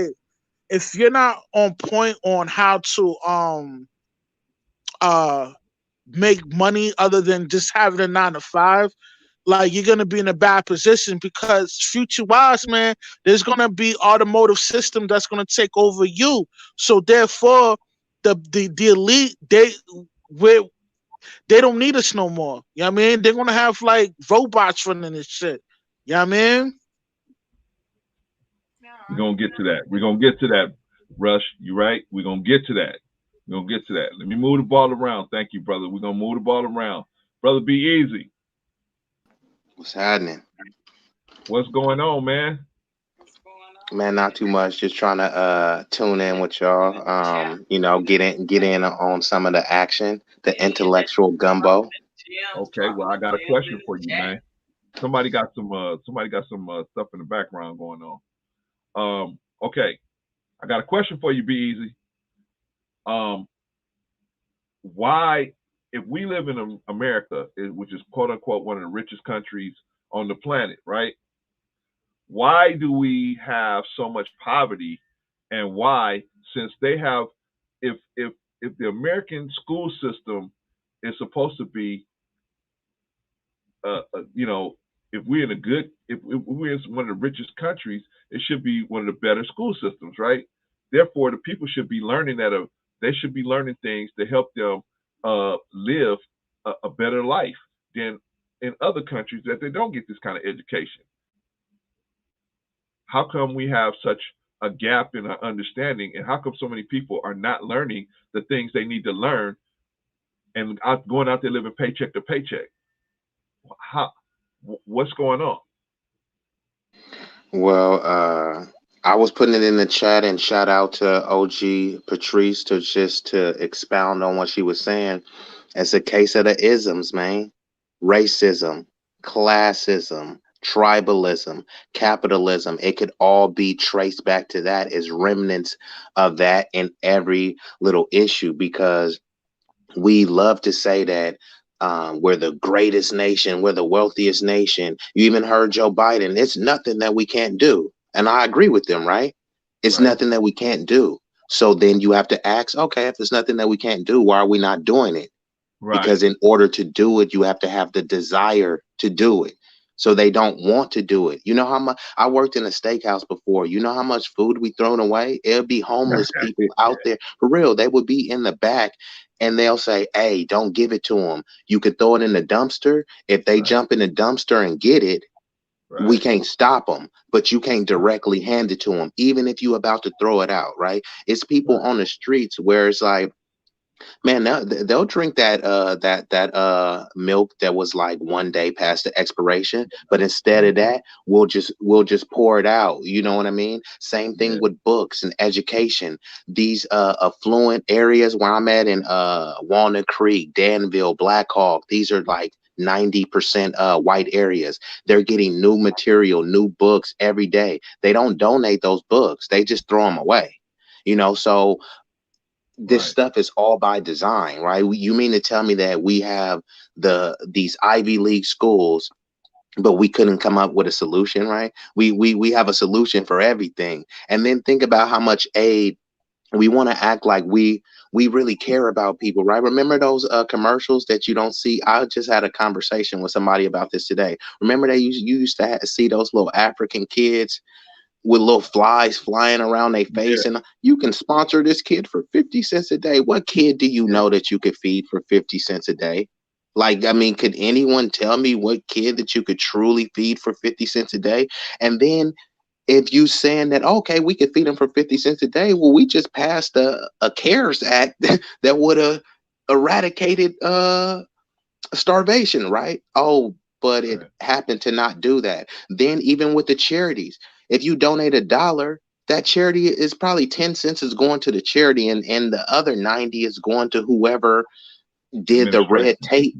Exactly. So all Right. of this stuff is by design, and it originally started with racism. And people were like, before they come running out the victim Olympics, da da da. Okay, well, just tell me about this victim Olympics, the Homestead Act, where hundreds of millions of acres were just given out. They're like, you know how Oprah was like, you get a car? They was like, you Right. get an acre and you get an acre. Yeah. But then there's like, except for blacks. They hated Irish people. They hated Italians, but they was like, you know what? They united in their whiteness. They're like, hey, we don't like y'all, because essentially the Italians was just the niggas of the white group.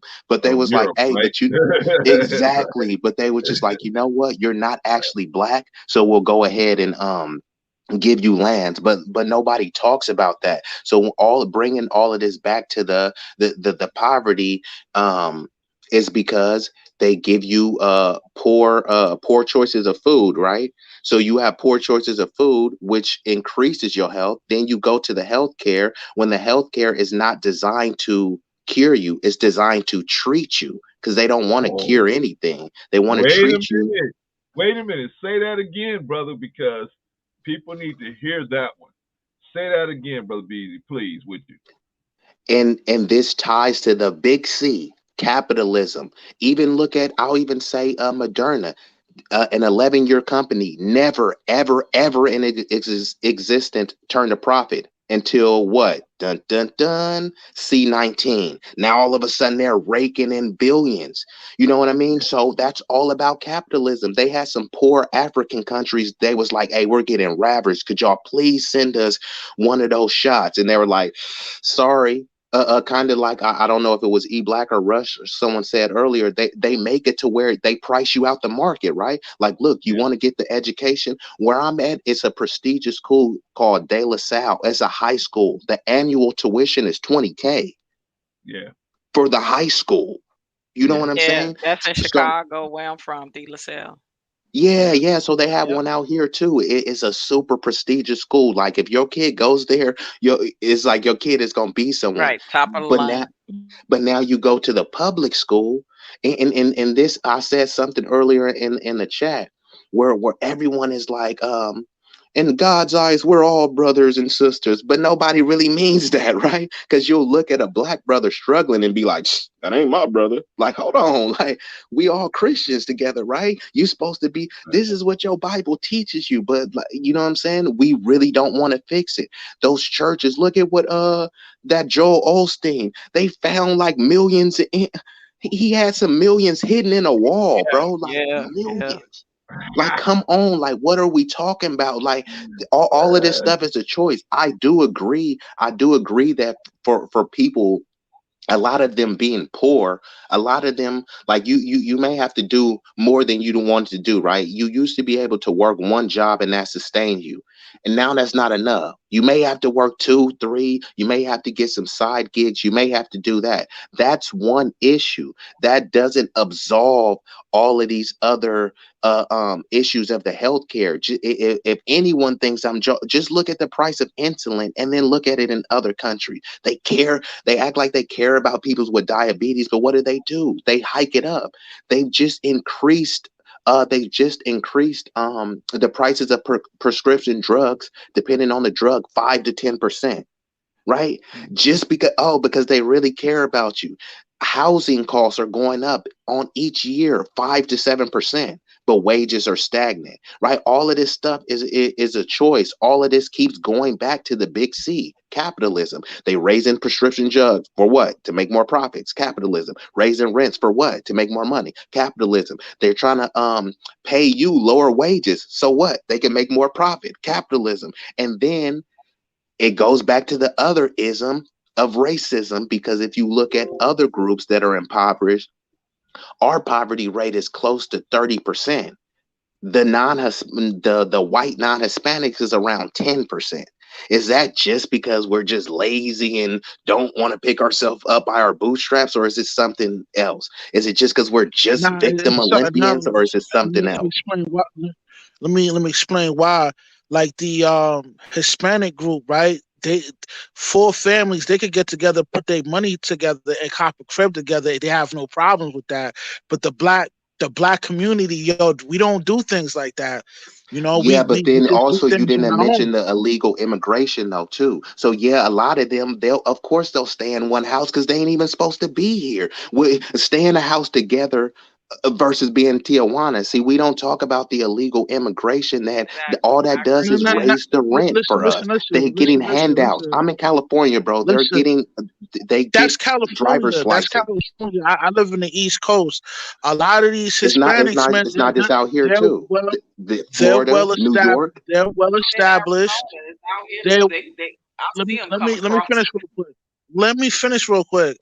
A lot of these Hispanics, they're well established. They don't have to do that, but they know the greater good is to put their bread together, cop one crib, rent out each floor for each family, and they How is have a their own broke estate. immigrant well established?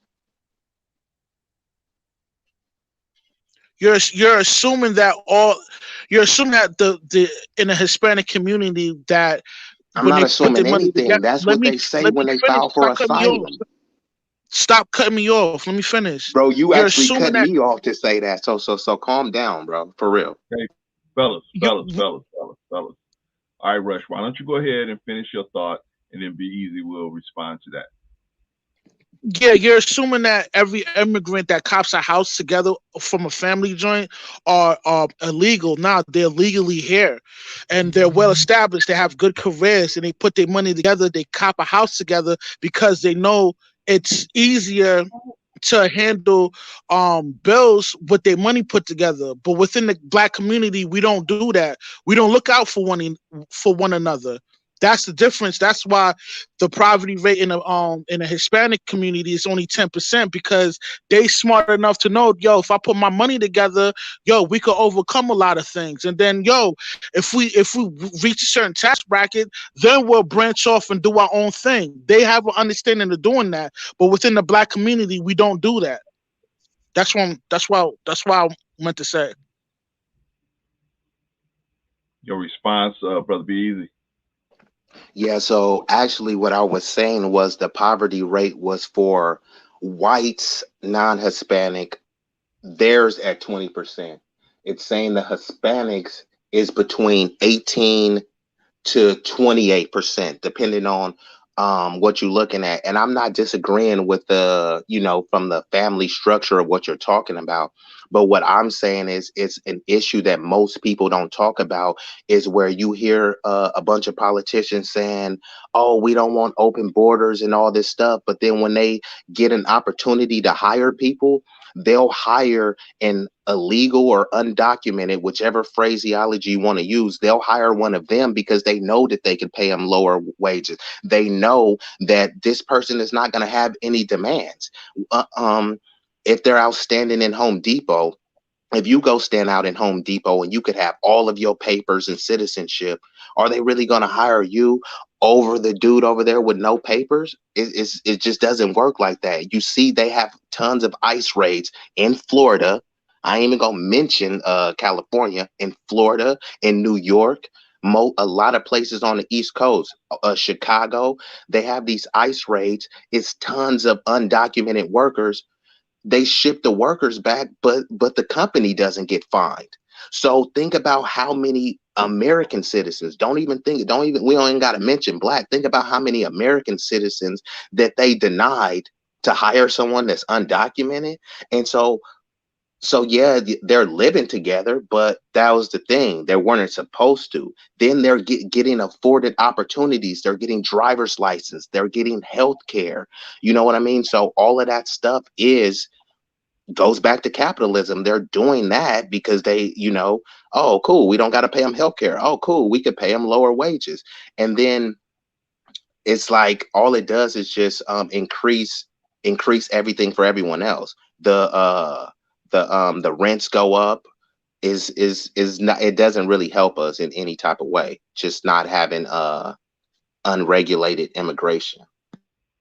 All right. Thank you, Brother B. Easy. Now, we are getting really deep. We're getting Grand Canyon deep here. And my point in this live stream was us to change our personal positions, our personal lives. We got things that's holding us back. And so I want us to look at our lives. I mean, look at what's going on in your life, in your own personal life, things that you know that could be changed that you keep putting off, and we all have them. We keep putting them off and putting them off and putting them off. What are we going to do? How can we get around that? And because I want this to be, everybody had a final thoughts because I definitely got to get out of here. And so let's get some closing remarks on how can we as people, black or white, whatever, but particularly black people, how can we get around the fact that who's holding us back and recognizing that we are the ones that's holding us back? How can we get around that? What can we do to get around the fact that we are letting either complacency, laziness, fear, or whatever get in our way and stop us from moving forward? How can we do that, Sister Patrice? What can we do? Every opportunity we get, make every hustle count the same way our white counterparts did. However, we can use the system to do that, because it's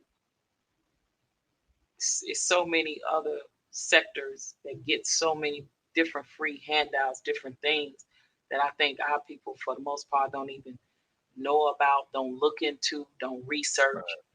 Take every opportunity that you can to help make your dreams come true. If you want to start a business, if you want to create generational wealth, if you want to leave that legacy, what does that look like for you and yours? And then use every opportunity to do it, because they've been doing it to us for a long time. So it shouldn't be no different for us to be able to use every system that we can. In my humble opinion, I mean, that's what I would do. My plan is definitely retire soon. I ain't trying to be out here working for nobody the rest of my life. So if I don't get married again and my husband retire me, I gotta think about those things now. Right. And I think the younger you are, the more you should think about them. Don't wait till the last minute to think about them. You need to be Right. thinking about the long haul now.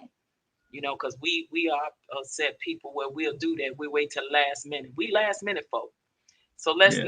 let's stay ready so we won't have to get ready. How about that? Let's do that.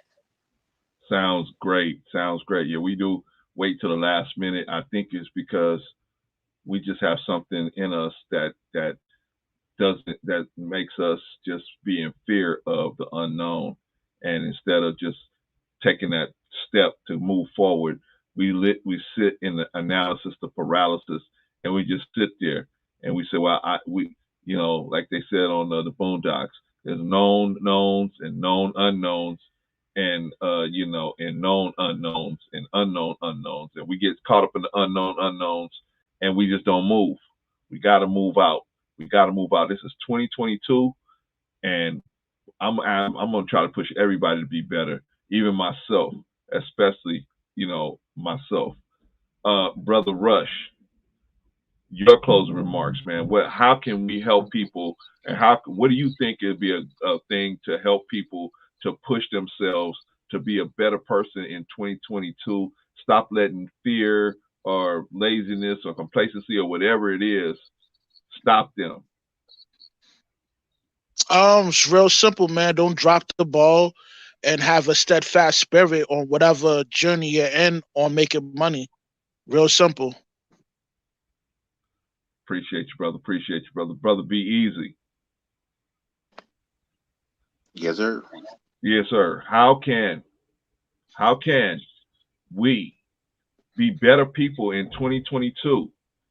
Oh, and not let complacency, fear, laziness, or whatever stop us from moving forward.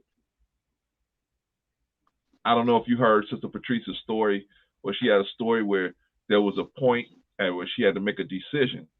Either I'm going for my goals, or I'm gonna sit in this life, and I have to accept this life. And she decided to go for her goals. How can we get everybody to be fearless like that and just throw caution to the wind and be better people in the next in 2022? Okay, so I will say nothing changes if nothing changes. If it doesn't challenge you, it won't change you. So these are the stages of the change model. Number one is the pre contemplation, essentially ignoring the problem. Two, contemplation, being aware of the problem. Three, preparation, getting ready to change. Four, action, taking direct action towards the goal. Five, maintenance, maintaining the new behavior. So those are the models of change, and it's done in steps, in waves. So when you change in like an overnight success, is a myth, right? It Right, just is not realistic.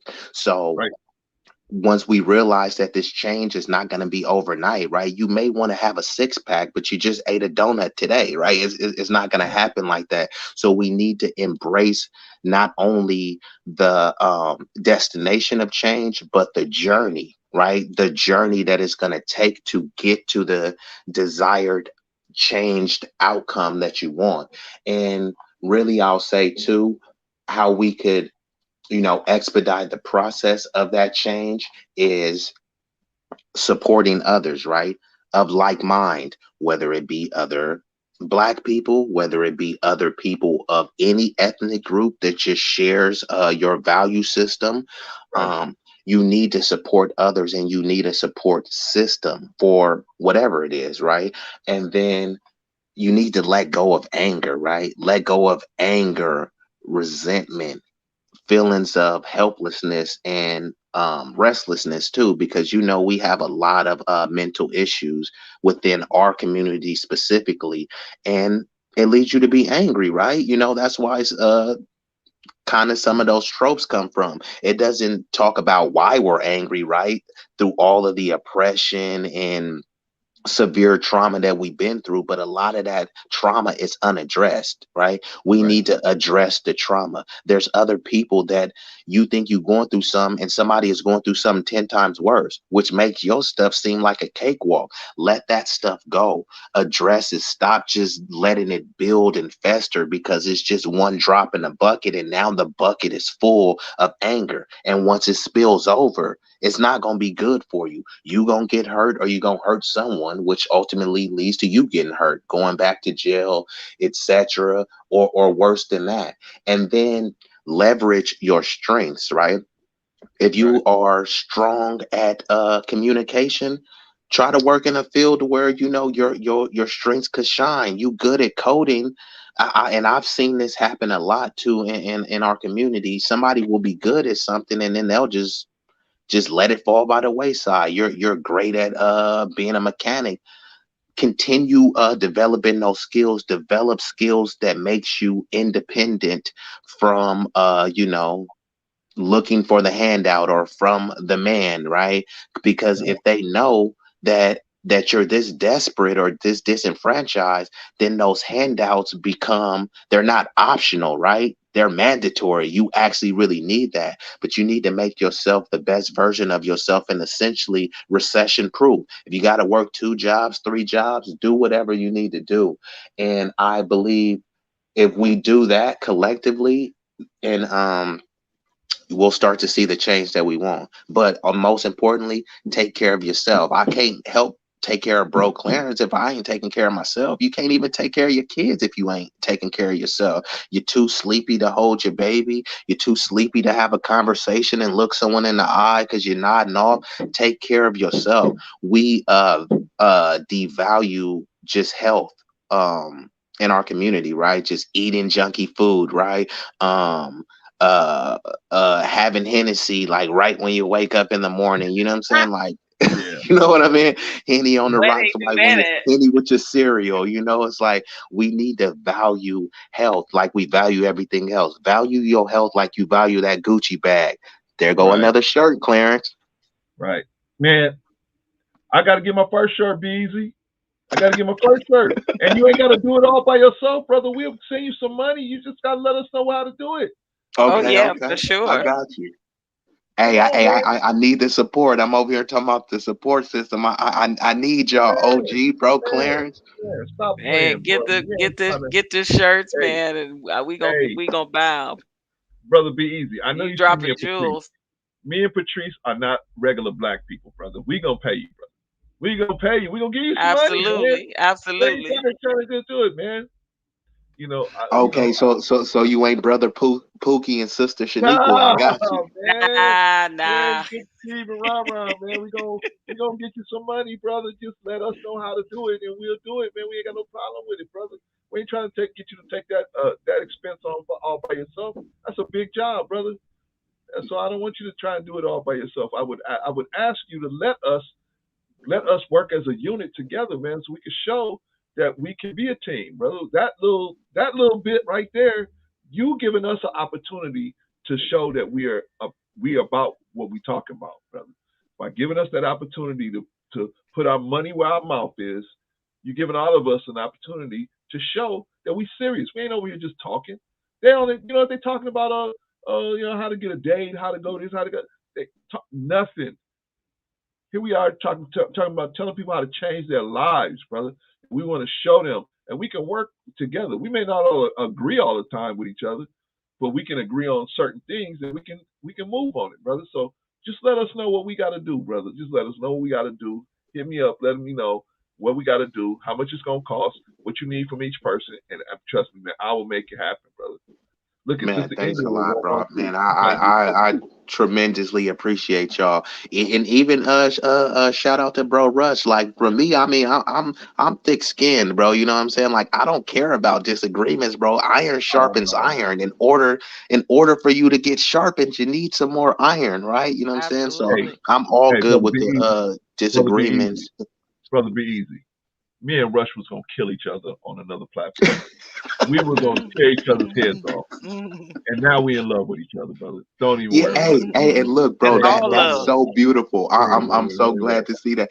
Cause see me also, I compartmentalize. Like honestly, like I know some people be holding that grudge and be like, "Well, the last stream I was on with Rush or Bro Clarence, he said this." I hadn't already moved on from that. It's like I Exactly. come on here expected for an heated argument and disagreement, but this is the Yeah. thing: no one disrespected each other, so it's like, I No, mean, man. let's move on, man. We all men, Right. we're humans, Right. Man. and this is a unit. Yeah, man. And realistically, bro, you really don't get it. I don't think you realize like there's only a couple other platforms that I know where people are really trying to bring about change. Every other, and I'm not knocking anyone, because if it's your platform, you can I know. post whatever you want. I'm just pointing I know. out Right. from Yeah. my what I see. Other people are taking the economic entertainment route. So they're doing with the YouTube beefs and the drama and the Mhm. bickering. And it's a lot of men starting to sound like kind of catty chicks. But then, Mhm. I see it gets views, right? A lot of people like that. Yeah. But I think, did I learn anything from this? Did I walk away? Like, am I Exactly. a better person from watching this? Does this move the Exactly. goalposts in any way to help us? So I'm more about that, because if I was really just about getting the money, then I would have my channel up right now, and every day it will be like, why are women not submitting? Why are women wearing bonnet? You know what I'm trying to say? How But many channels can ask that question, man? that's what I'm trying to Right. say. Yeah. Yeah, it's like every channel Yeah. doing that. So you Right. really are doing something very Man, profound and brother. transcendent. You got heavy hitters like OG Patrice coming over here dropping Man, bro. gems. Man, Rush, Rico, E Black. It's a man. unit, and we don't all need to agree. And I Yeah. don't want us all to agree. Like, if we agree because we agree, that's cool. But I don't want to agree with you for the sake of being a yes man. Like, I Right. genuinely need to agree with your point, Right. because Exactly. you get better explaining your point to a contrarian, right? Right. You're Right. gonna, because, and essentially also listening too. You don't learn anything by talking. All you're doing is regurgitating the information that you already retained. But by Right. hearing something new and a new perspective, now you're able to process a new information into your vocab, your lexicon, versus just, yeah, I agree, I agree, I agree, Yeah. Yeah. Black women ain't nothing. Black women ain't nothing. Black women ain't nothing. I mean, come on, man. God damn. Black women ain't none. Why You y'all gotta hear that swirling? over and Oh over yeah, and over go ahead and again, man. divest. But you're right, brother. And I appreciate you for that, man. I appreciate you, and I appreciate the OG Patrice. I appreciate everybody that comes on Oh, here, for because, like you sure. said, we don't always agree, man. But one thing I try to make sure is that everybody feels respected, man. Everybody feels respected and protected, man. There's nothing, nobody's gonna do nothing crazy or say nothing crazy up here. I try to let them know right away. So that's probably why nobody comes up here, because, or nobody can, you know what I'm saying? We get the numbers we get because they know ain't nobody gonna say nothing crazy, because Brother Clarence ain't gonna let it happen. So they rather go places where it's much more quote unquote spicy and different things, and you never know what's gonna happen, because unpredictability is exciting to the average person. So I get that, but like you said, brother, we have to have some place where we're going to respectfully discuss some of these difficult issues to talk about, man. We got to have a place to do that, man. So I appreciate you, brother. You represent the young brothers that it's not just us, me and my age group, and then Patrice and her age group, because she's younger than me.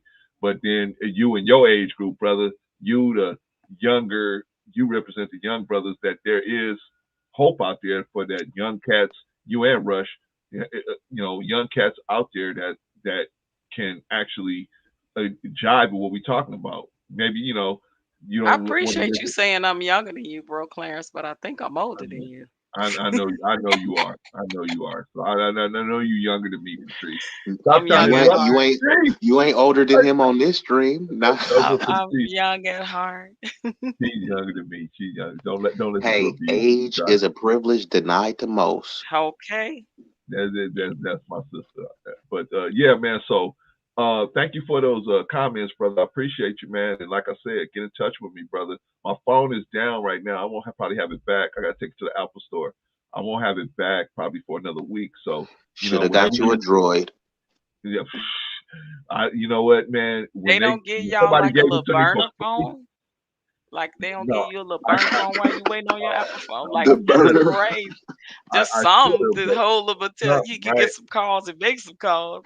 I Hey, if know, you but need you one, know I got a little metro for you. I'll send it out there. what? Expedited shipping. They I'll gave get it you to me back for free, connected. man. So I've been using it for years ever since, man. But hey, I'll take whatever whatever will work, man. But yeah, so give me about a week, man, and I'll have it back up, and then I'll be able to work because I got too much information on there to just let it go. So, but anyway, I'm gonna drop you down, brother. Be easy because I'm gonna get on out of here. And thank you for stopping by, brother. You know you welcome anytime. Peace. Anytime. You hear me? Peace, Peace, brother. Be brother. Thank easy. you. Uh, Sister OG Patrice, you know Mm-hmm. you got you got the seat. The seat anytime you get ready to come on. 5 minutes left, 2 minutes left, 1 minute left, like you did last time. You know what I'm saying? But anyway, my sister, man, I appreciate you. Love you so much for coming on and spending a little time with me. You could have been so many different other places because your voice is needed so many different places. But I appreciate you spending the time with me in this moment right here. So I appreciate you, sis. I'm gonna take you down, and you're welcome to Right come back back at you. anytime. Right All back right, at you. Black I people, know. let's get our mindset right. Black people, let's get our Yeah, mindset right. that's where we go. That's where we going. That's where we going. Thank you, sis. Appreciate you. Woo! All right, y'all. Oh my gosh. Did did we knock it out of the brother Chris? Next stream is on Sunday morning. That's when we do everything, man. This was just a precursor to the Sunday morning. We actually do our regular live streams on Sunday morning. That's where we're gonna do the news, the hit parade, the Black History Minute, the job of the week. So that's where you're gonna get a lot more information on that job, on that one. This was just a roundtable discussion with my people, man. That they come in and we just pretty much talk about issues that's out there in today's atmosphere out there. But I wanted to do a live stream to talk about how we can change because so many people blame. Like I was telling a story about earlier about how I got fired, and what I did was I blamed the ladies that fired me for firing me. It wasn't like until a couple of years later that I caught my attention, or a couple of months later that got my attention that it was me. I was the one that wasn't doing what I was supposed to do. It finally hit me. I was the one that wasn't studying the employee handbook that they were testing us on every day. I was going home playing basketball every day. So earlier I told the story about how I got hired at a company that services government student loans for the government, and they had I think a 10-week training program. Well, they got rid of me in the first 3 weeks because they noticed that I wasn't studying the handbook. I wasn't studying the employee handbook, and so what they did was they kept on asking me questions, like, and I thought they was picking on me. I said, why are they asking me? It's all a bunch of people. But they was setting me up for the fact that they was gonna let me go. They was gonna let me. They was setting me up, and so they fired me. But in my crazy mind at the time, I was blaming them. But whose fault was it that I got let go? Was it their fault or was it my fault? I was the one that wasn't studying the handbook. I was getting off of work instead of going home studying this book at least for an hour a day. I was out on the court. I was out on the court killing them, brother Chris. I was killing them. Pow! I was giving them that stutter step. Boom, boom. Yeah, I would cross them up. Bam! That's one ankle gone. Well, that's the next ankle gone. I was going right past them. Right?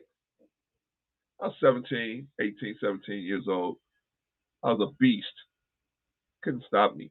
Right? But I also had bills to pay, so I was trying to get a job. And I didn't have a job. But the point is, that was my fault. It was on me. So I ended up getting into a university because I recognized that it was my fault if it's my fault that it went bad, then when it goes good, it's going to be my fault that it went good. I'm going to have to put in the work to make sure it goes good. I have to put in the work to make sure it goes good. So how do I do that? That's what I wanted my people to talk about today. And they came on, they hit it strong. I had to push them a little bit sometimes, but they hit it strong, right? How do we change? Fear is the main component of that people get scared, right? Because they fear that pain is involved in the change, right? You want to lose weight. But so instead of getting out there running every day, you know your knees are going to hurt. You're going to be wheezing because you're out of breath for a while. But so people don't want to go through that painful part of it, so they don't do it. And the situation just gets worse and worse and worse. That's what we're trying to say. This is a new Brooklyn had that wicked jump shot. Brother Be Easy, man. Let me tell you something. I was a piece of work, bro. I was a piece of work. I was a piece of work. I was no joke, man. I'm on the court. I never had to say nothing, man. I never had to say nothing, because once I got on the court and I started putting work in on you, that was it. I never sat back down again. Never. I never had to wait next game. No, never. That was very rare for me. Only time I had to do something like that when there was like 100 people out there and they brought their own crew with them. Other than that, I never sat down. Even if I lost, I was back up. Never. That stutter step was mean too. Be Easy. Look up there. Wow. I give you that little fake, and then boom, I'm right by you. Bam. Oh, but Chris, for sure, there's no guarantees, but we can increase probability of the success. Yeah. How you increase the probability of success? You have to decrease the fear. You have to understand that there are going to be some painful moments in change. There's going to be some painful moments in change. A friend of mine and I, we would join this national organization. Join the nation. We joined it, right?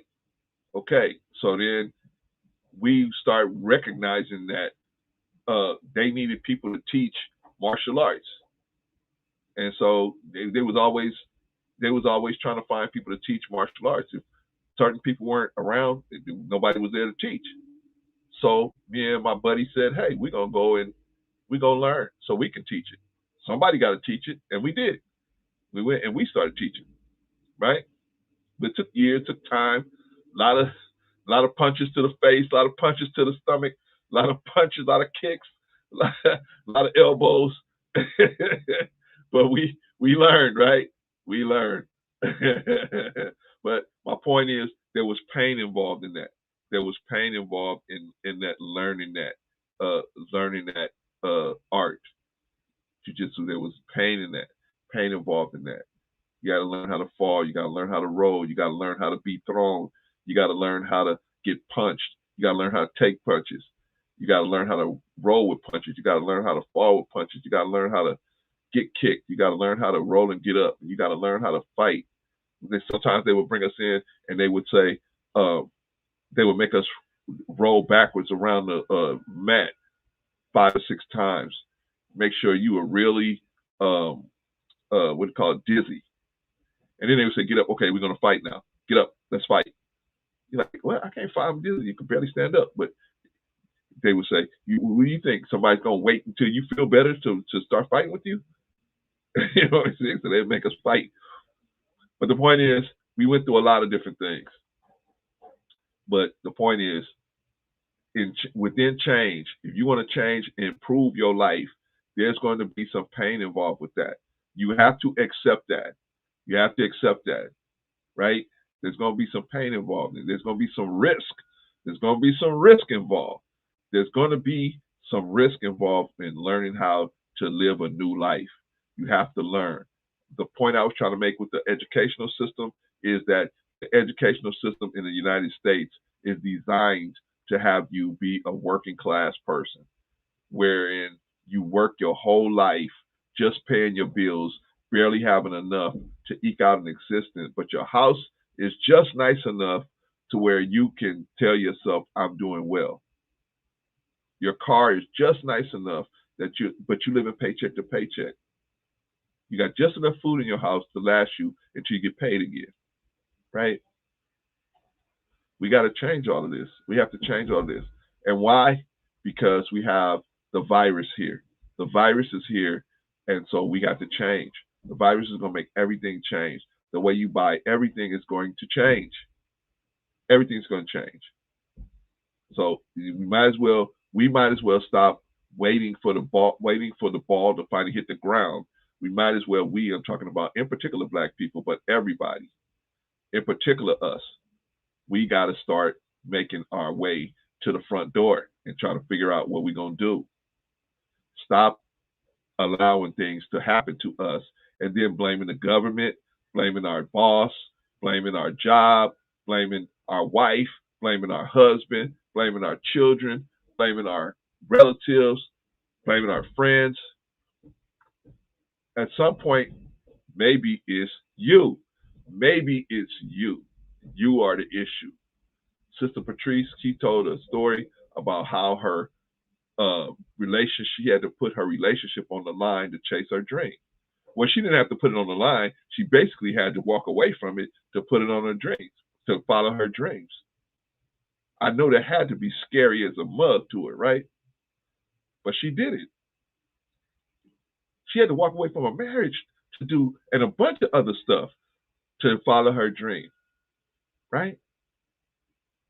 What are you scared to walk away from? She said she sat there for 2 years trying to wait for the other person, for something different to happen in the relationship so she could go for her dream, and it never happened. She finally had to get up and do it herself. What you waiting on? What you waiting on? This is 2022. There's no more excuses. No more excuses. No more excuses will be accepted.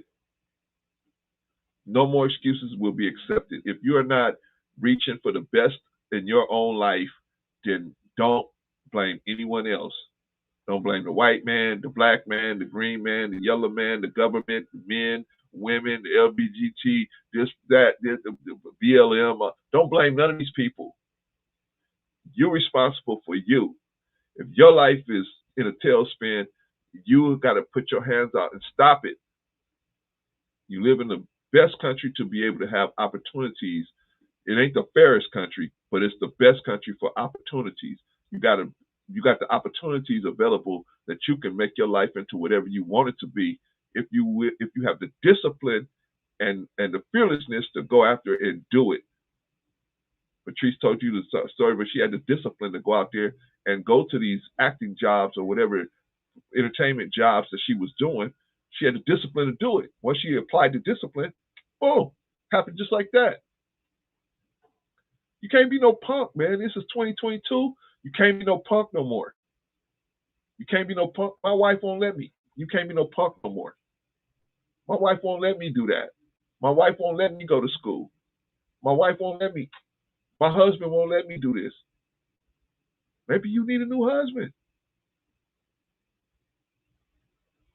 Right? Maybe you need a new husband. Maybe you need a new wife. And I'm not saying to leave your relationship. What I'm saying is you got to be smart. You have to be cunning. If you have an issue that you need to deal with, and you know it's one of them issues that it's always a bad time, you have to develop an escape plan and set it up. Maybe you can sneak and take a class here or there. You're gonna have to get started. You're gonna have to do it, whatever you got to do. And when I say sneak, I mean do it. Your spouse or the other people that's against you, unwilling, they don't have the knowledge that you're involved in that.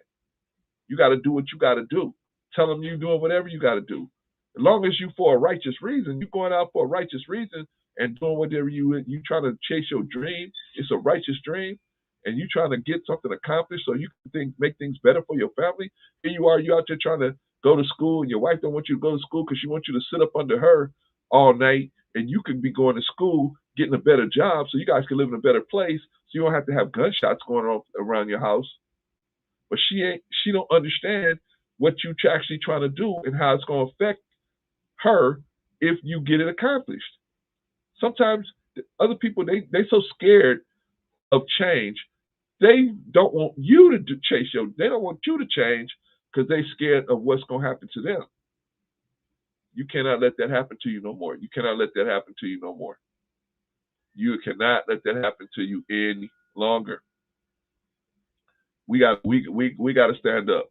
We got to stand up. This is no longer. It's 2022. Punkism is over. Punkism is over. I ain't just talking about relationships. A lot of us are punks in relationships too. But that's not the issue today. The issue today is your life, your financial future, and reason why I say your financial future is connected to your ability to create an outcome for yourself. Unfortunately, that is the reality of capitalism. And since you cannot change, you cannot go to the government and make the government adopt a new way of doing financial business, then you can only control what you can control, which is yourself. What can you do? You got to integrate yourself into how we going to get this thing done. If you got all this opportunity and all the book learning out here, you even got Google, you can learn for free. You can find out how to do all this stuff for free. You got YouTube. Never before in the history of the world has so much information been available to so few people. And when I say few, I'm talking about the American people. Because China, they restrict their internet. Here, we don't restrict the internet here. You can learn about whatever you want to learn about. So what you're looking at cat fights and, Jerry Springer and, you're looking at people telling you how to date baby mamas or vice versa, how to date baby daddies. And that's cool. That's cool. But every day, come on, man, you got to invest some time into your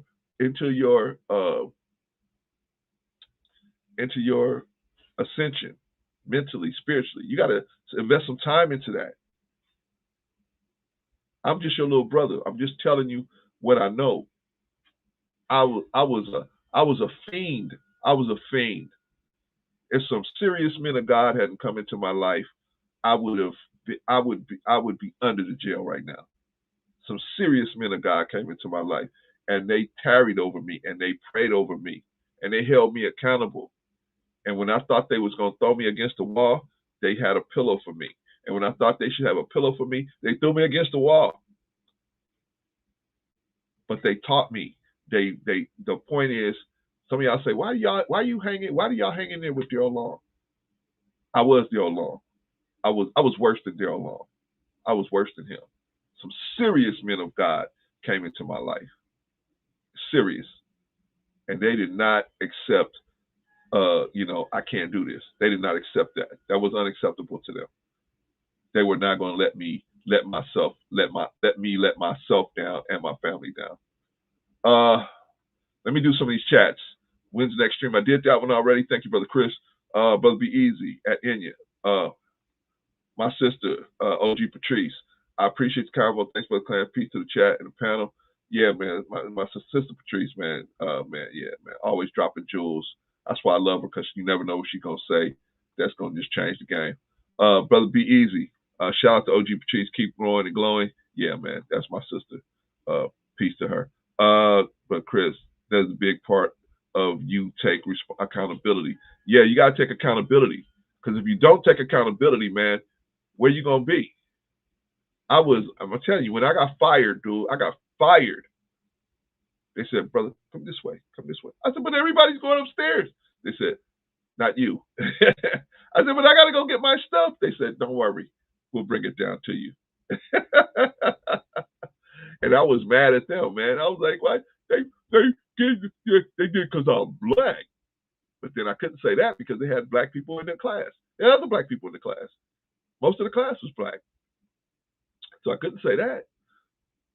It was two white ladies, but I was like, I wanted it to be something, but ultimately I had to recognize that it was me. It was me. I was being stupid. But that was the best job I ever lost.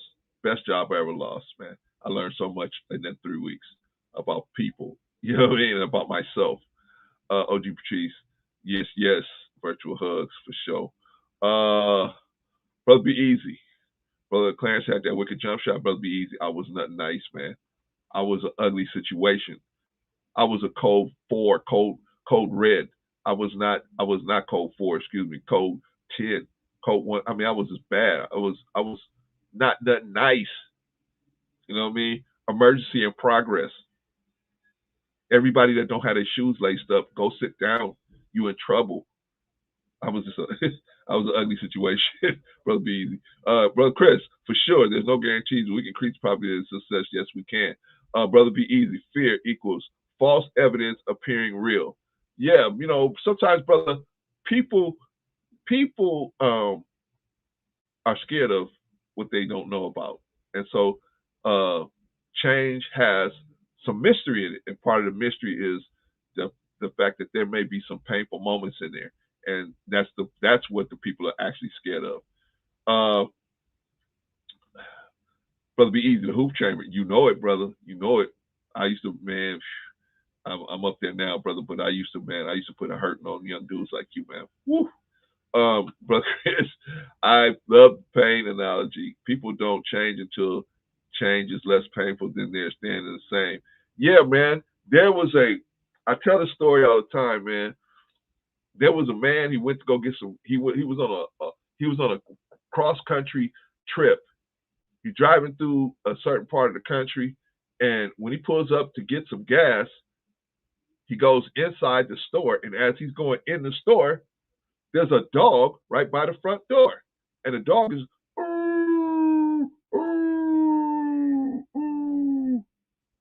right, just howling away. So the man realizes that hey, the dog is not a threat to him. He walks in, he pays his bill, pays for the gas, comes back out. As he's pumping his gas, the owner of the place comes out just to look around, see what's going on outside, and they start up a conversation. So the guy that's pumping his gas says, "Hey, is something wrong with your dog? Is he sick? Maybe you need to take him to the doctor. He's there, he's howling and screaming." The guy that owns the place said, "Oh, ain't nothing wrong with him. He's just laying on a nail." The guy said, "He's laying on a nail. Why don't he just get up?" He said he'd rather sit there and cry about it than actually get up and move and get off of the nail.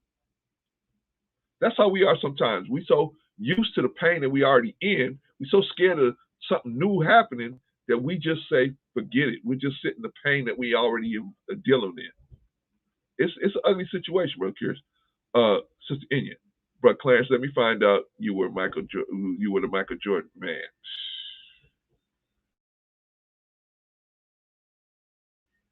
Sis, I was a formidable situation. I was an ugly situation.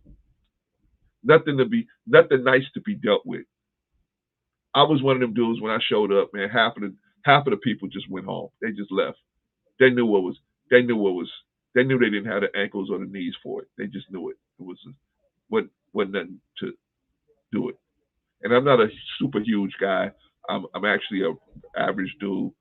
At that time, I'm 5'10", but I was probably about 170, 180 pounds.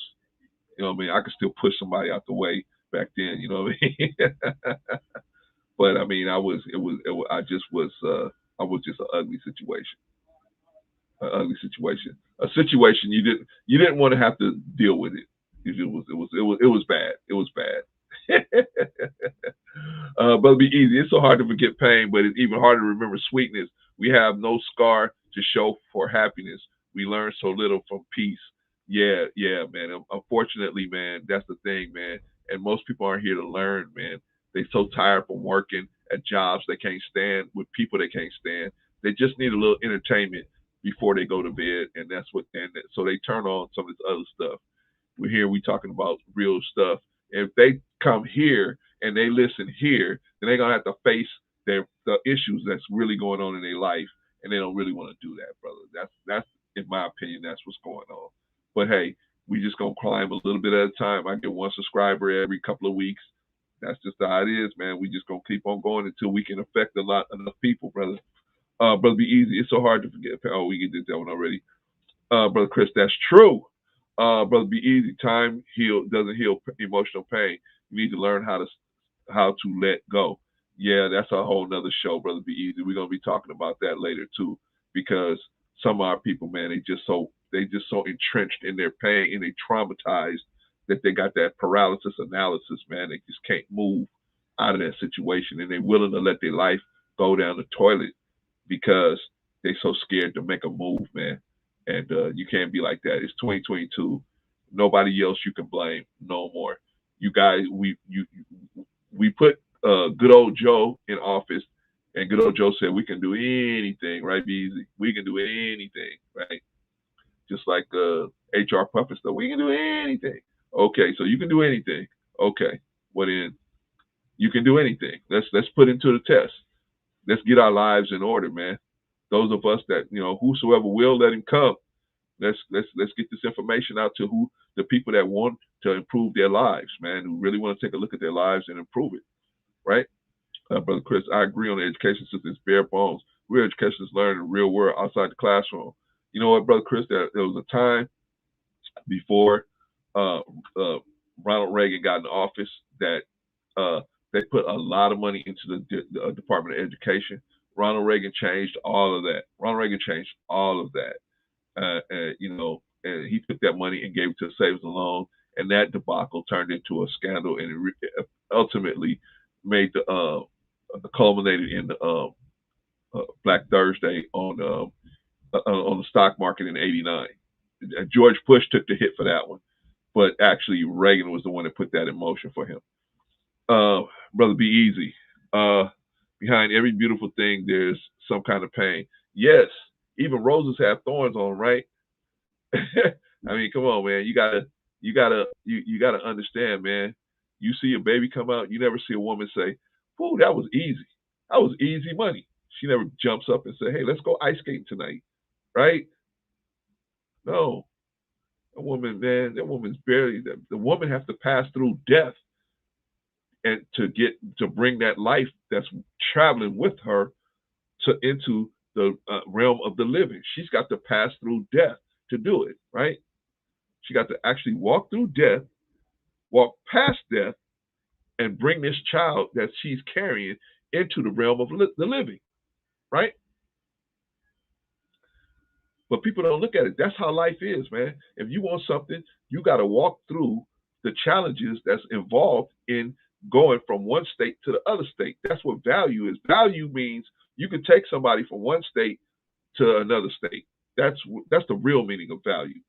Brother, be easy. School can't teach you real life experiences. Most schools don't educate; they indoctrinate. There you go. You guys are right. That's exactly what the U.S. school system does. They indoctrinate you and prepare you to live paycheck to paycheck. They prepare you to live paycheck to paycheck. They let sales ads companies show you how to live your life. They let ad companies tell you how to live your life, and ad companies come and tell you how to live your life, and then you've done. Before you know it, you buying everything you can't afford, and you living paycheck to paycheck, and everybody telling you you're doing exactly right. You're great. Everything's growing great, and you living paycheck to paycheck. You're not doing great. You living paycheck to paycheck. If you live in paycheck to paycheck, now is the time. It's 2022. Now's the time to get busy.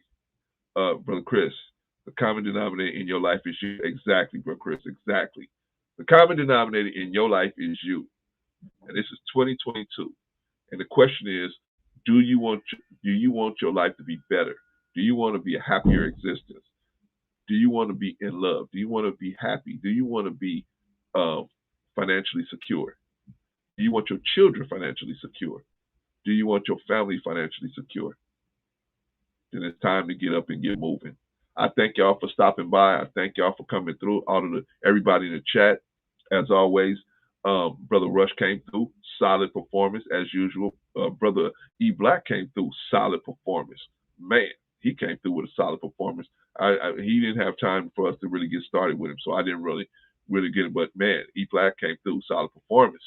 Who else came through? Brother Be Easy, solid as usual. Solid as usual. Sister OG Patrice, solid as usual. Solid as usual. I like OG Patrice because she brings the feminine side of everything we saying, and she will check us if we saying something off as it pertains to the females or anything. She will check us. She ain't gonna just agree with us just to agree with us. She will stop us in mid track and tell us she disagree with us.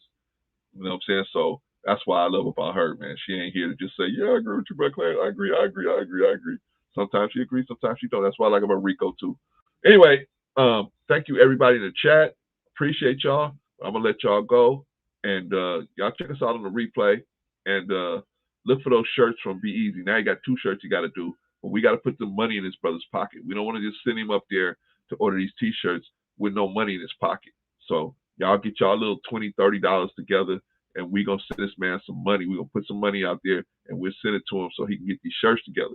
All right, we ain't gonna play around, man. Let them other people go out here and talk about what they doing.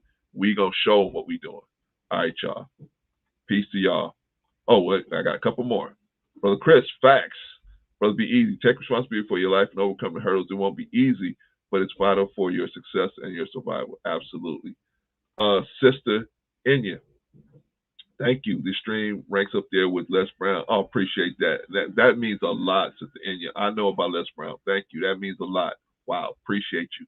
The host panel and comments in chat were inspiring. Thank you, Sister Inya. That's the goal. We want to be like that. We want to get on the Les Brown train because we want to be inspiring people to do better. And, you know, I appreciate that. I take that to heart. Thank you, Sister Angie. Appreciate you. Matter of fact, I'll buy your shirt. I'll buy your shirt for them beautiful comments. All right, y'all. I got to go. I'll talk to y'all on the next broadcast. Thank y'all for stopping by so much. Appreciate everybody in the chat and on my panelists. Appreciate y'all. Peace.